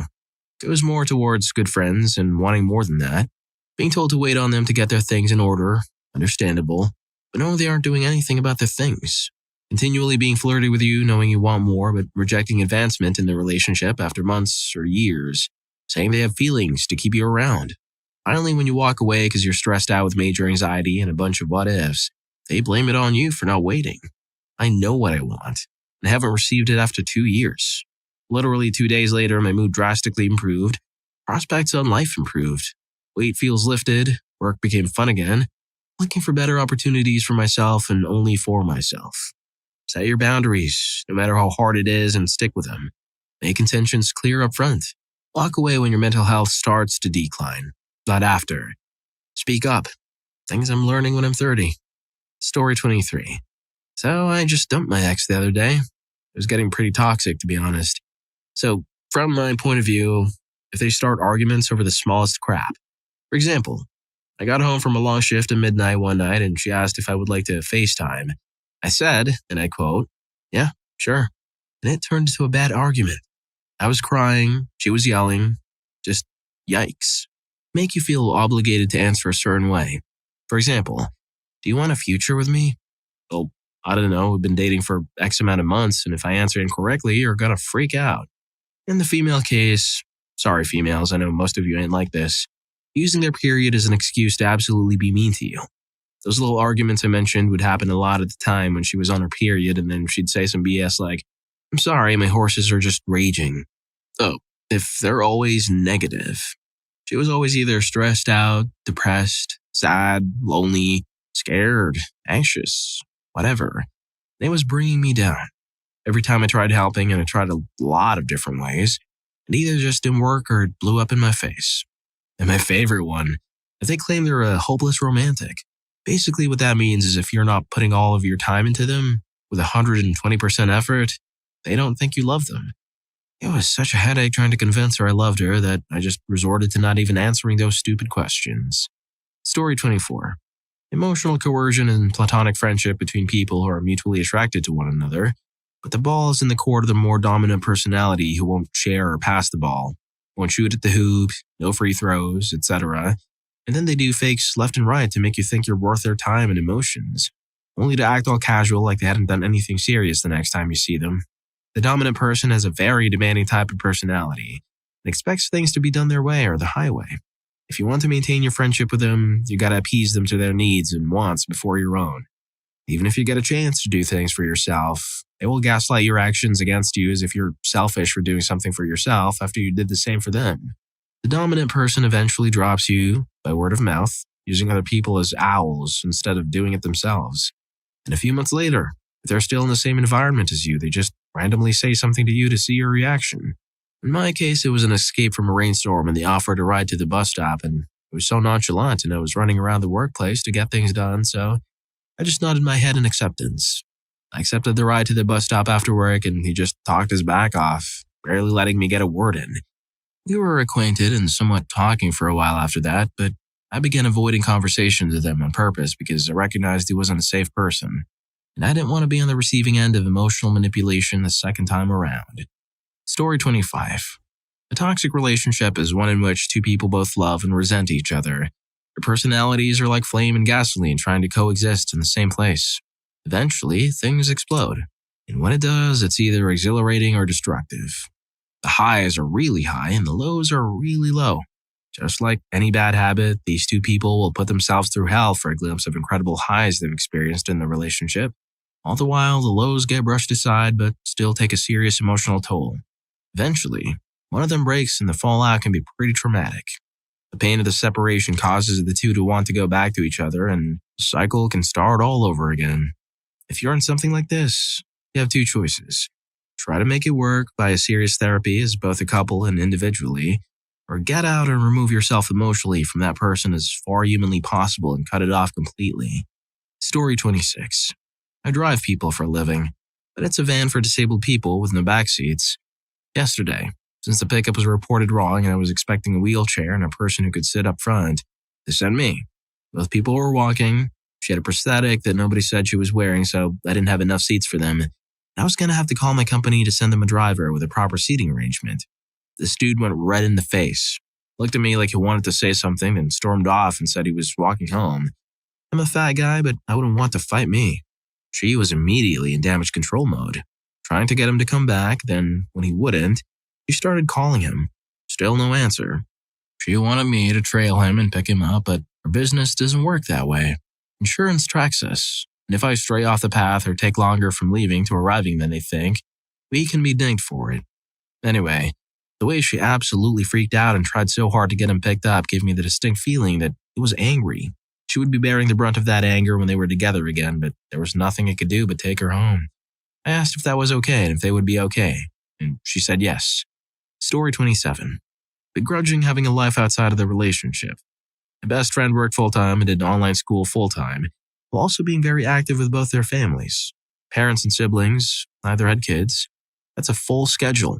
I'd see him once every few months, which we usually schedule weeks to months in advance. We were in our mid-20s, so we just hang out at one of our homes, have a couple of friends over, drink, and get rowdy. It's not like we were going out. There wasn't even an opportunity to get himself into trouble. Just guys playing video games and drinking. Every time he would get a massive guilt trip and spend a week or two digging himself out of a hole. Mind you, he did most of the chores, most of the cooking, paid all the bills, and she only took 1 to 2 community college classes a semester while working part-time. I think around 20 hours a week. Story 28. Someone who agrees with you but does what they want anyway. Compromise always favors them. I had a girlfriend who used compromise in this way to the extent that I still get a pain in the pit of my stomach remembering it. For example, I had a girlfriend who complained that we never ate anywhere fancy.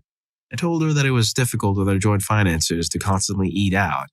I was making a lot more than her at the time, like at least 5 times what she made as a shift manager at a chain restaurant, and felt some resentment that she considered our money more like her money.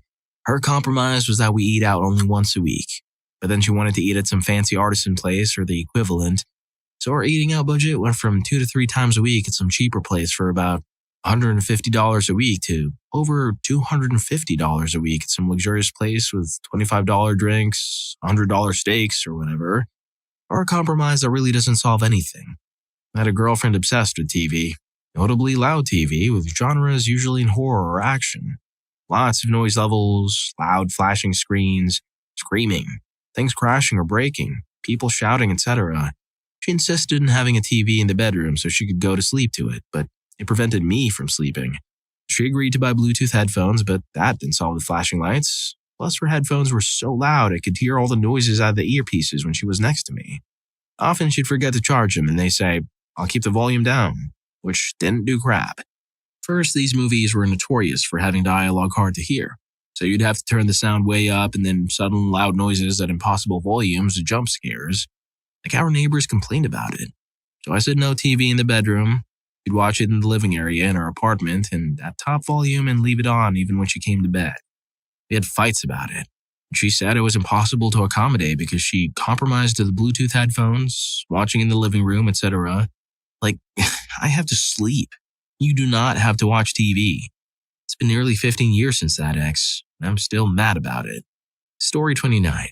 When you're constantly being accused of cheating, so you get restrictions like you can't make phone calls without them being there and or without their permission, have to give up login info for everything, including your phone, not being able to speak to the opposite gender, not being allowed to have friends, not being allowed to hang out with family or friends, not allowed to drive, not allowed to get a job, handing all your money over, handing your cards over, being constantly threatened with blackmail, losing friends because of his lies, losing family because of his lies, and being threatened to be thrown in jail because he's constantly being thrown in jail. That's all I had to deal with while being with my ex. I was too stupid to realize all of this was a toxic relationship until karma caught up to him and he landed in prison. Tried taking me with him, and he ended up getting more time because he told the cops what they didn't know about my ex. Story 30. I work in a bar, and this one time when returning to a couple to maybe get a second round of drinks, the guy says, "I'll have X. She's had enough." Mind you, they had one drink, and it didn't seem like they were at all intoxicated. They then had a third before they left. Another time, this couple had an argument of sorts, and the lady proceeded to hit on every other guy inside in front of her boyfriend. Wasn't at my table, and the waiter dropped the ball on over-ordering, so by the end of the night, she was sloppy as hell. I finished my shift, and she was downstairs alone, so I helped her get an Uber to get home, and she still felt the need to hit on me. Yet another moment was when this couple was deep in convo, and the guy straight up says, "Hold on," gets up, checks his hair on one of the reflective surfaces, goes back to the table, and resumes whatever they were talking about. Story 31. Not me, but a true story about a friend. My buddy one day decided to go on Omegle for possible teammates for a game he was playing. He finds this girl, and they're getting along in the first 30 minutes. They get along so well that she makes the first move and asks him for his Discord. My buddy isn't one of the most attractive dudes to be around in general, which surprised me when she made the move. During that night, they hang out together. The next day, they labeled themselves as boyfriend and girlfriend. Very unrealistic, and when those labels are actually used in a relationship. She later reveals that she went to an insane asylum. They never said why, but based it around her thoughts and self-harm. Early on, I was able to meet her over Discord with my buddy. I found in less than 5 minutes that she wanted nothing but to sleep with my buddy. I found it bizarre when she said this straight up in front of me. I also noticed how she would bring up feeling depressed every minute and the "let me do you" vibe. She would also tell him that she loved him. A lot. First date relationships I've seen never succeed if you hear the "I love you" saying very early on in the relationship. A few days later, we discovered that she was a kitty fiddler. Relationship lasted 4 days. I remember betting on how long it would take for the relationship to collapse. Simple things to take away from this is how fast a relationship occurs, mental stability of a partner, and common phrasings that led to disaster. Example, "I love you" or "I can fix you." P.S. The "I love you" is based on how early you hear this saying, I'd say. When did you realize you were being manipulated by someone you trusted? I noticed that every time I brought up something that bothered me in the relationship, I somehow ended up apologizing for something. I have years of experience in that, and it's awful. You never know when the next blowout is coming from. Anytime something needs to be addressed, you might try to bring it up once, gently, if you're feeling brave. If you meet the slightest bit of resistance or you don't feel like that fight in the first place, you just go, "No, okay, dear." Instead, you find that you'll put the argument off until next time and hope that whatever you thought to bring up won't have any consequences, because you'll be hearing about those too. Freaking sucks. Yep, and if you don't bring it up, just tell me when something bothers you. Well, crap, why the heck would I? Story 2. My best friend suddenly distanced herself from me, but every now and then she'd call and ask if I wanted to do something, and I was encouraged because I thought it meant that things were still good between us. It took me an embarrassingly long time to realize that she only called when she wanted to do something that required a ride, since she didn't have a car. The only thing I can say in my defense is that I don't use people that way, so I didn't recognize user behavior. You can bet I do now. Story 3. 8 years into the relationship. As we're sitting down, he explains to me that the first couple of years we were together, he only saw me as a place to crash and free rides, but he loved me now. And even though I accomplished all the goals he set for me, so we could get married, he said, "I never really thought you could do it. Oh, and also you got fat, but don't worry, we can fix it." It was like a magic veil lifted, and I finally saw who he really was. Screw you, James. Story 4. My mother and I have always had a rocky relationship. She's always encouraged me to tell her what's wrong. However, anytime I would, she'd immediately go, "Sorry, I'm such a terrible mother. I give you everything you want and it's still not good enough. Why don't you just go live with someone you don't hate?" Keep in mind this happens over small things such as, "Mom, I'd appreciate it if you'd knock before coming into my room. You know how easily I startle, and you barging into my room really upsets me." Story 5. I was living with my former best friend and his girlfriend at the time. When I asked for grocery receipts, I trusted him and his ex to buy groceries because I didn't have a car at the time, plus our work schedules were different, so I couldn't go with him. They wouldn't provide any. The only reason I became suspicious was because they started asking for a ridiculous amount of money for my half, and the actual amount of food wasn't adding up. Up until that point, they never asked for a crazy amount, and I was content with their groceries, but I noticed they became extremely greedy. When I then asked to see a banking statement, they wouldn't even provide me with that either. At that point, I just realized they were finessing me out of extra money, and I started buying my own food.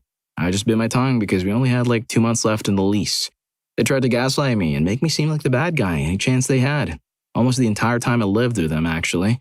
Eventually, I grew apart from him once I moved away, and the only reason he hit me back up was because she cheated on him, so he probably didn't have anyone else to turn to.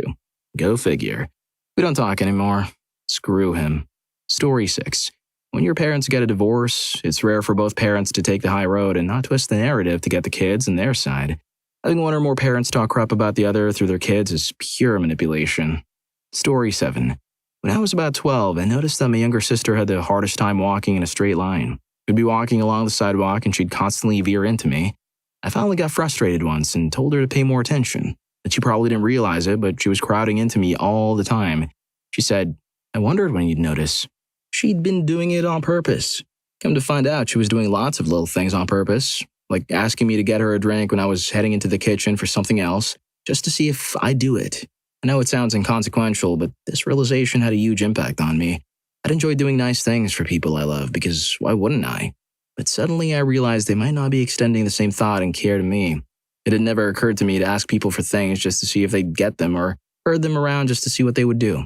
It had never occurred to me to play mind games with people or that people could be playing mind games with me. I never said anything to her about it after that, but it broke something important in our relationship.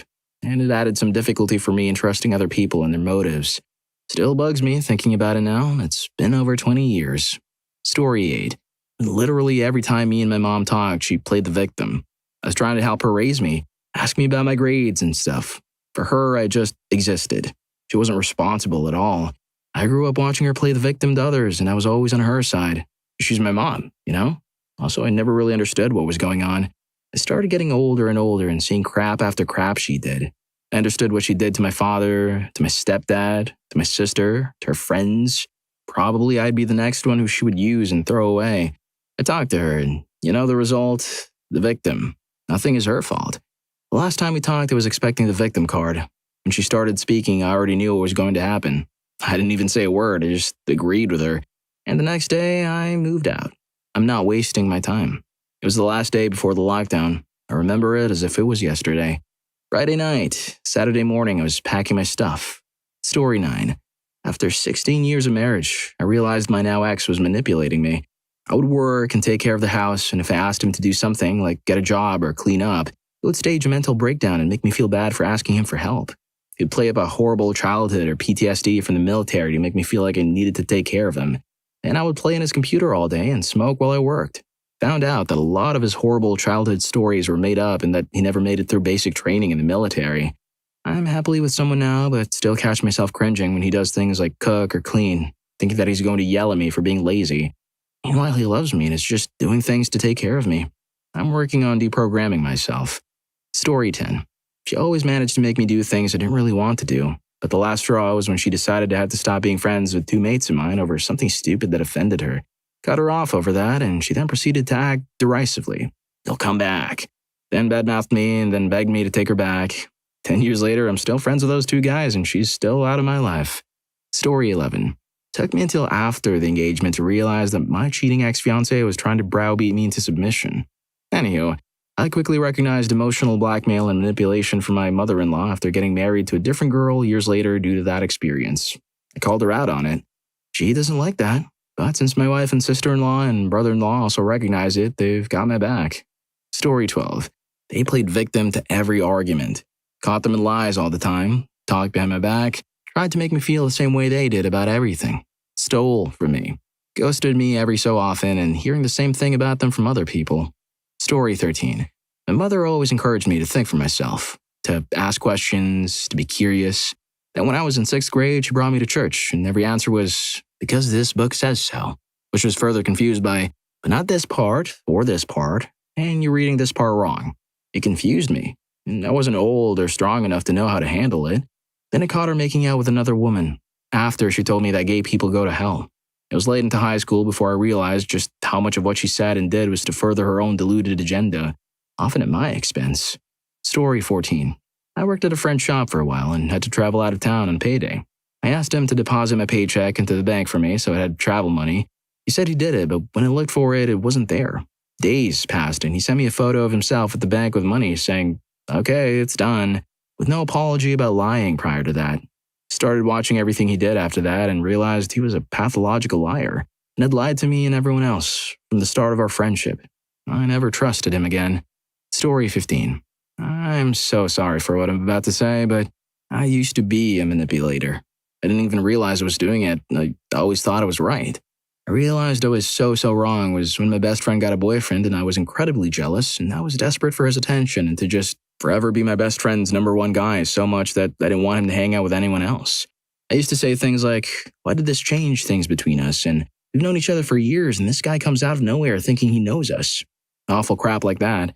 And I honestly thought I was the victim and I did my best to make my friend feel like I was the victim. One day my friend texted me to cancel plans with me to hang out with his new boo and I said out loud, "I'm going to freak out over this." Started typing. And my brother just turns to me and says, "Are you serious? Don't do that." It seriously got me to think about what I was doing. In another instance, I was messing with my cat, as one does, and my brother says, "Why do you do that to her?" I just said, "I can do this because she keeps coming back."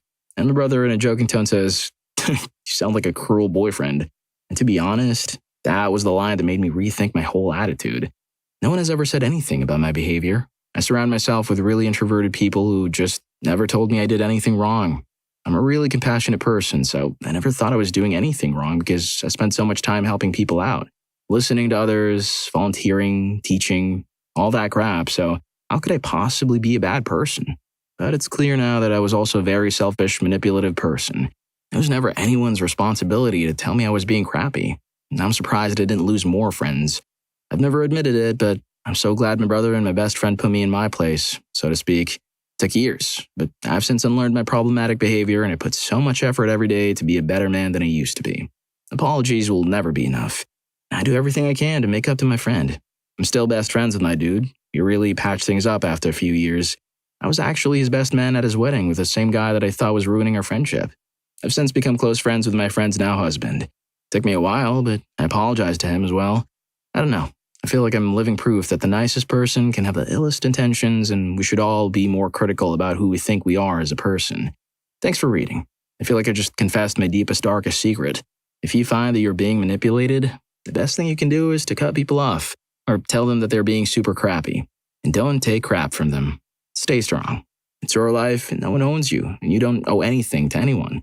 If you are manipulating someone, screw you. You don't own anyone and no one owes you anything. People live their own lives outside of yours.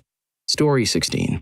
When I rewatched Tangled for the first time in years and cried for Rapunzel, Mother Gothel was so manipulative and I kept having to pause the movie because I kept remembering stuff that my mom did.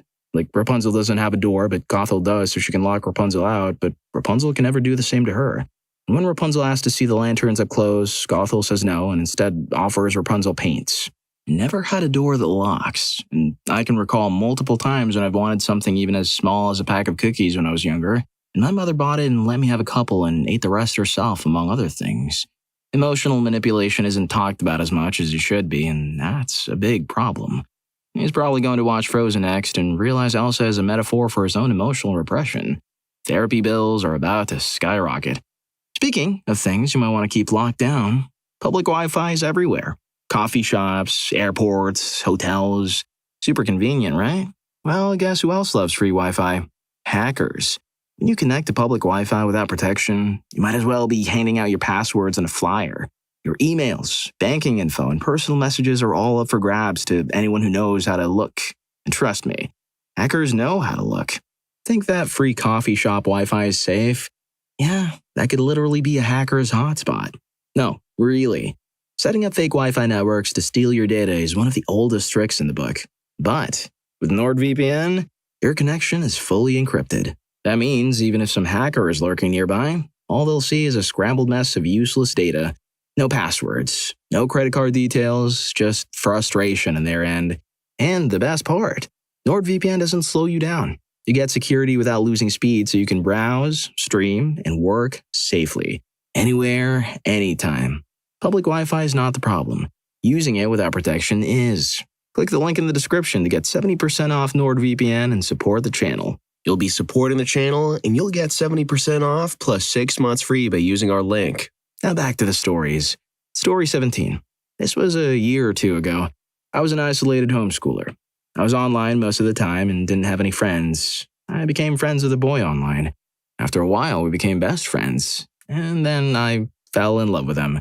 He was a psychopath. He told me sometimes that he wanted to end people. I tried to get him to go to therapy and get help, but he never did. He had a girlfriend, so I tried not to ruin their relationship because she was nice. Still, he flirted with me.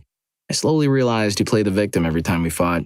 Usually I would just apologize for it so we could be friends again. Finally, one day we were talking and he told me that he beat his father up for taking his phone away. I left the website and didn't come back. It was a rough 8 months. It was my first love.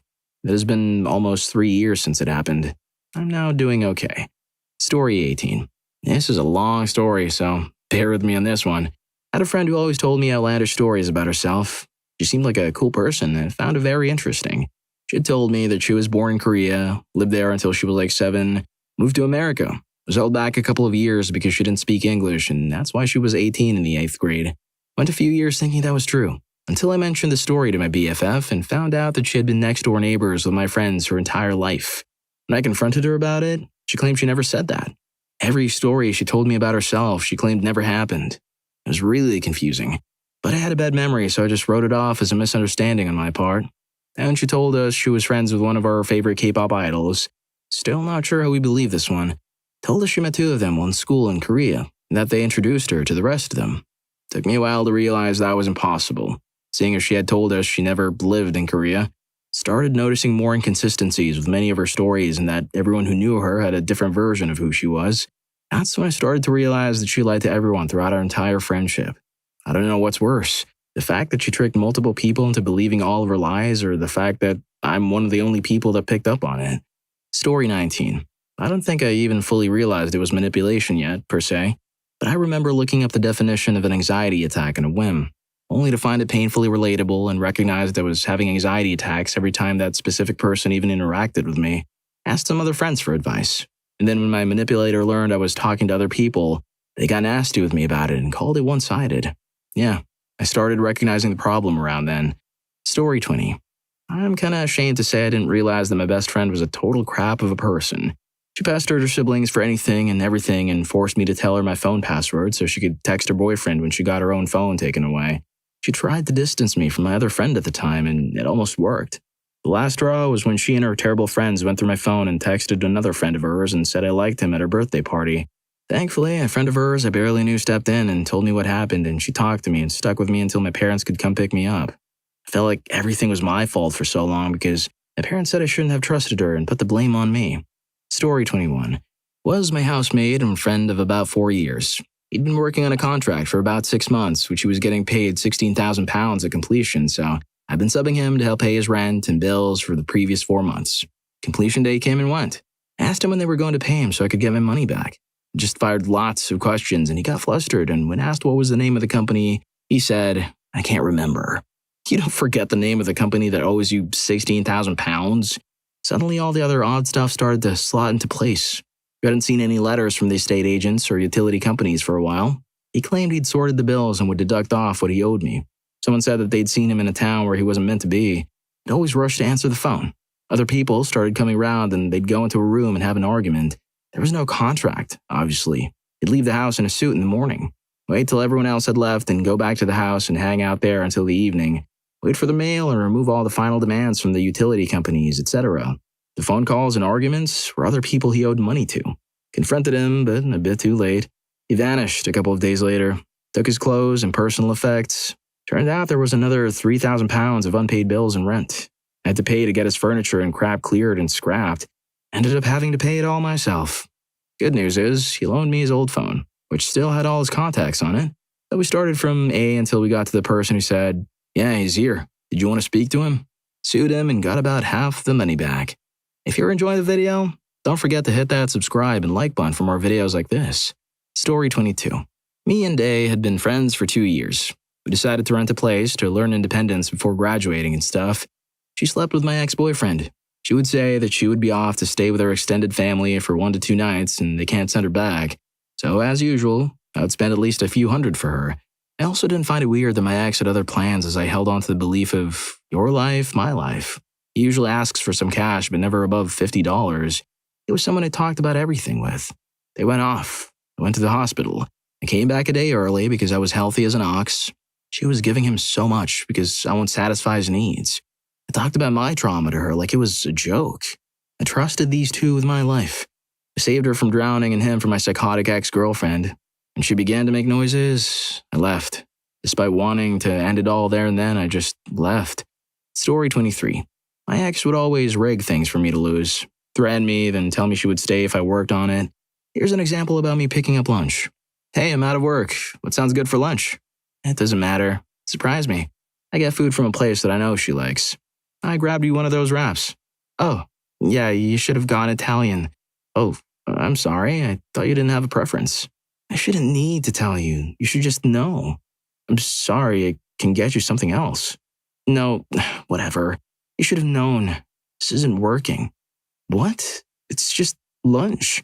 I did ask, and you said it didn't matter, so I got you something I thought you would like, so I'm not sure. Just break up with me then. After 40 minutes, I'm apologizing and promising not to screw up again and promising not to make a mistake. Story 24.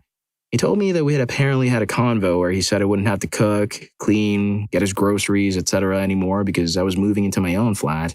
I don't remember the conversation at all, but it apparently happened. I just don't remember it. This conversation apparently happened when I found out I was moving. Moving itself took 3 weeks because I couldn't afford a van, so everything went to his flat or my mother's house, and about 2 weeks into moving, I went around his to relax for an evening.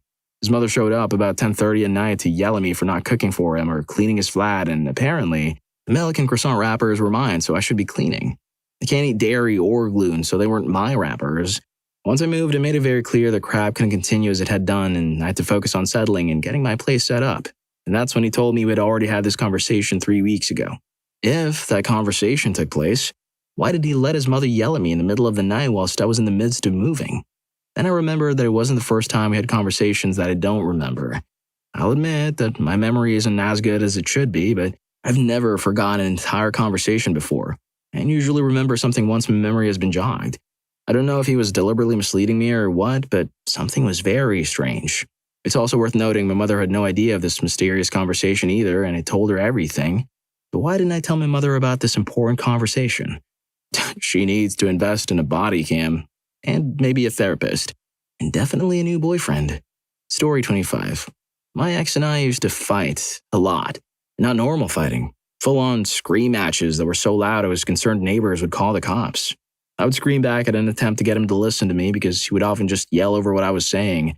A few times I would run away and hide under the bed to cry. He would come over and say he was sorry and try to hug me, but I was afraid of him touching me in those moments. Not really sure if it counts as manipulating, but at one point he tried to hold me, so I ran to hide in the closet and he came to try and hug me in there. I was so afraid of him touching me I would keep backing away from him as he tried to hug me. He went from being quiet and gentle and caring while trying to apologize to yelling that he was just going to walk out into traffic and end himself. Story 26. I had a girlfriend I was with for over 10 years. Great recession, career ended, lost job, stuck with college debt, etc. She emptied my savings the day after I got laid off. I changed my Visa check card, lost old one, so she somehow convinced me it was a bank mix-up, and she maxed my paid-off credit card. She told me she was going to pay that back. Most of me believed her. I can't tell you why, other than we've been together a decade and she always had my back and was my best friend in life. Then she took off with her family. With her gone, I couldn't afford rent and was left homeless.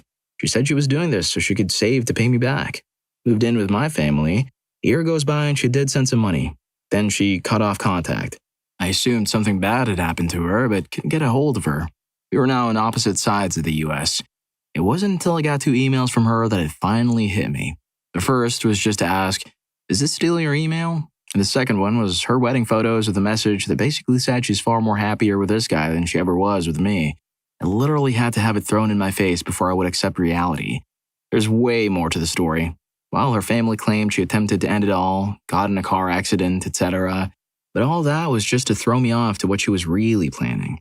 It took 10 years for me to get over it. I'm doing fine now.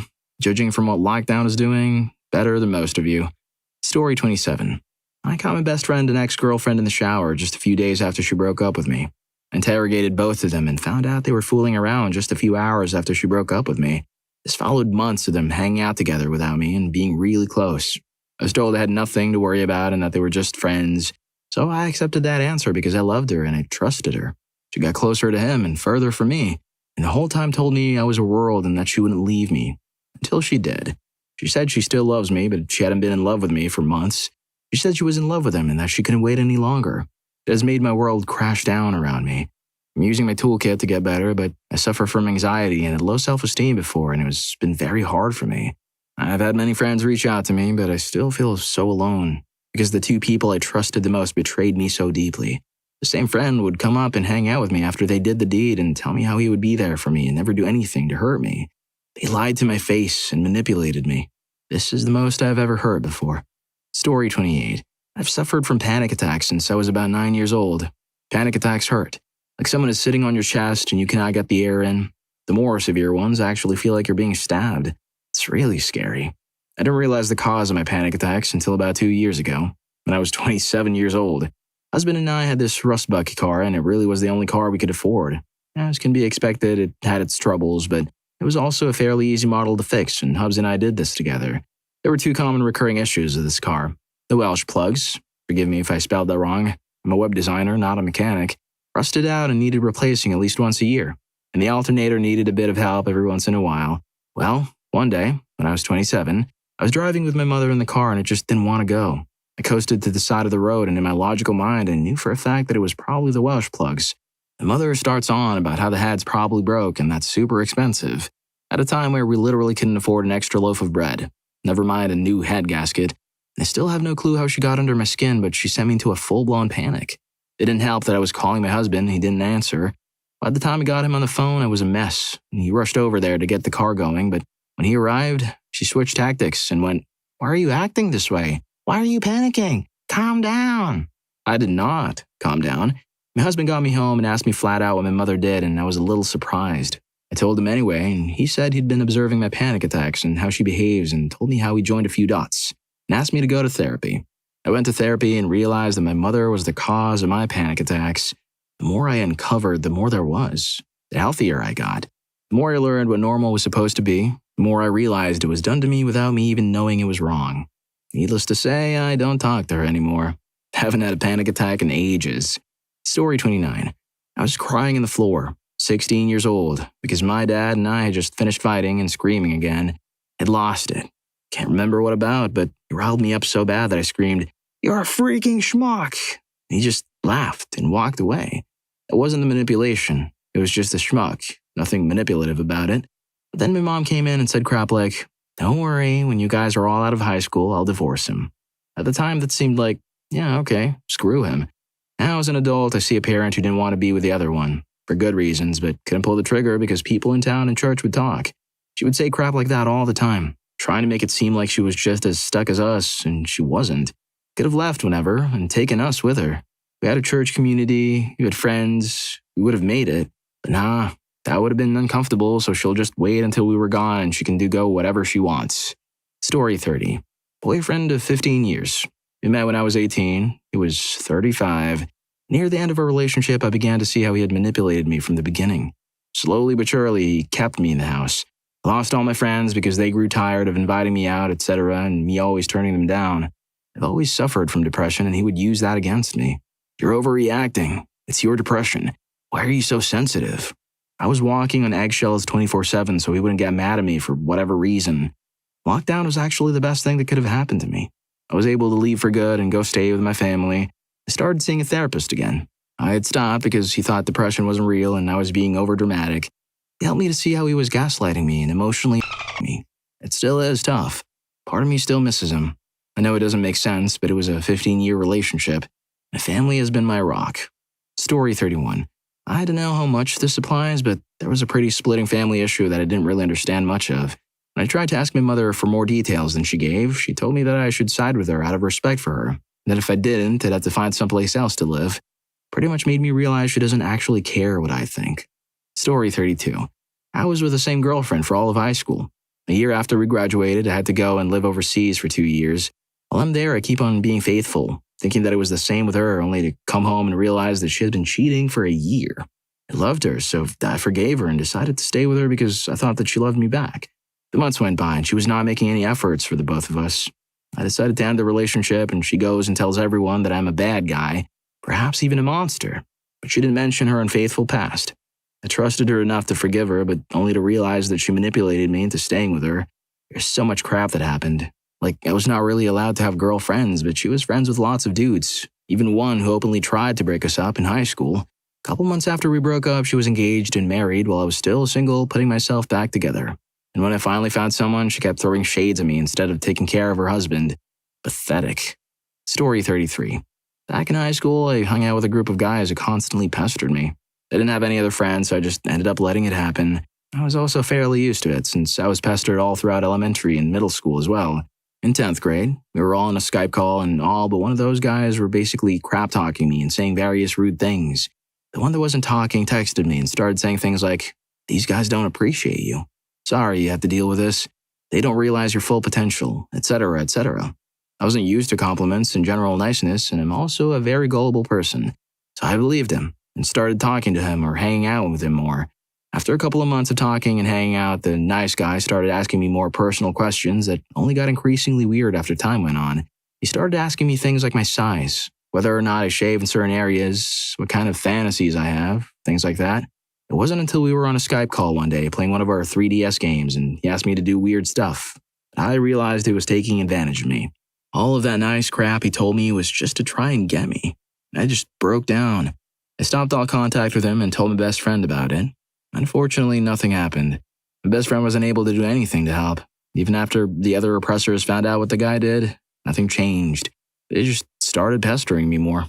That guy is the sole reason I have trust issues. I'm almost 22, and it is extremely difficult for me to start friendships with people because I can never tell who's being genuine or not. Story 34. Hey, I have this investment opportunity. Gave $5,000, received $6,000. Gave $10,000, received $15,000. Gave $30,000. The people I was dealing with ran off with all the money. My coworker put in $50,000. His money's gone too. That guy that took all the money and claimed he was gone was one of our managers. This was 3 years ago, and I'm just now getting back on my feet. Story 35. I will never forget being about 15 and my dad guilting me to guilt my mom into accepting less child support. It made his plight out to be so terrible and made me feel like I was taking food out of my younger sibling's mouth. So I convinced my mom to reduce $600 to $200. But the most awful part is that we were living in straight-up poverty. We lived in a broken-down, mold-infested trailer with cheap crap cars that broke down constantly. That reduction hurt my mom's ability to provide for us pretty substantially. Meanwhile, my stepmom and sibling were living in a rented but nice house with no mold or structural problems. When he guilted me, what he really meant was that they didn't have enough money for him to have his fun things that he wants and for the family to have their needs met comfortably. When I ended up living with him and my stepmom as an adult, it became pretty clear to me that my dad's number one priority is squeezing the things he wants into the budget regardless of the cost and everyone else. Story 36. So I trained at a fitness club. Fully believed the guy who ran it was the bee's knees. Became friends with him and eventually started working for him in my spare time, though this work was unpaid. The pay would start as or if I brought members into the club. In the meantime, I was expected to run classes and clean the gym. At the time, I never had much of a social life outside of work or the club. Anytime I started socializing with coworkers outside of work, I was warned that work colleagues are just that, work colleagues, and they're never friends. There was a load of other manipulative crap which I see now with hindsight, but at the time I was naive and generally believed he was a friend. I eventually got a girlfriend. She helped open my eyes to see how I was being treated. Her brother was a former club member and also told me that he thought I was being taken for a mug. My girlfriend asked me to phone my best friend, who lived in another country at the time, and get their opinion. My best friend basically agreed with everything my girlfriend had said and told me to get away from the guy. I was warned that if and when I brought up my concerns, the guy would have sociopathic rage and flip out on me. Following day, me and the club guy met and spoke. I brought up the issues that had been highlighted to me, and as my best friend had warned me, he flipped out. He kicked me out of the club and threatened me. In the weeks after, I bumped into other club members who all basically agreed that I was being treated like crap, and were surprised I'd put up with what I did first for so long. Sorry for the brain dump, if it makes no real sense. Story 37. I should have realized it when she told me I'd never be good enough for her, in roughly those same words. I don't know. One day, I just woke up out of a stupor and realized that she was the worst person I'd ever met. And I stopped talking to her until she started dating my best friend, and I decided to give her a shot to get back in my good graces. Never did, and I'm glad. Story 38. And I noticed my mom had different standards for herself than she did for me. After the divorce, she hated committing to plans and would make me feel unreasonable for not wanting to wait hours for her to show up. But then when she had tickets to a band she loved, we suddenly had to rush out the door and be there for the opening number. Story 39. My one female friend introduced me to her roommate. Her roommate got flirty pretty quickly, and I actually started dating the girl after a while. Everything was going really well. We always had a great time together. But my friend kept telling me she didn't think it was a good idea and told me these things about her roommate's past. Eventually, I broke up with the girl because of all the things I was told about her. There were a lot of strange signs that supported what I heard. In the end, it turned out they were pretty much all lies, and my friend was just trying to get in my pants. I noticed my friend had been acting differently towards me after I started dating her roommate. I thought it was because she was looking out for me. It turns out it was just jealousy. Story 40. When I was 30, my parents had finally had enough of each other. They separated and wanted to divorce. Unfortunately, both of them decided to use me as their communications go-between. Initially, I capitulated, and shortly I got them both in one room and told them, "You each have a choice right now. Talk to each other like adults, or you no longer have a relationship with me. You both have used me, and I'm done." I would like to think that it stopped everything, but it didn't. I did move on. Never really forgave them for that. Well, if you like these stories, here's more. YouTube thinks you're going to love this. Catch you in that video.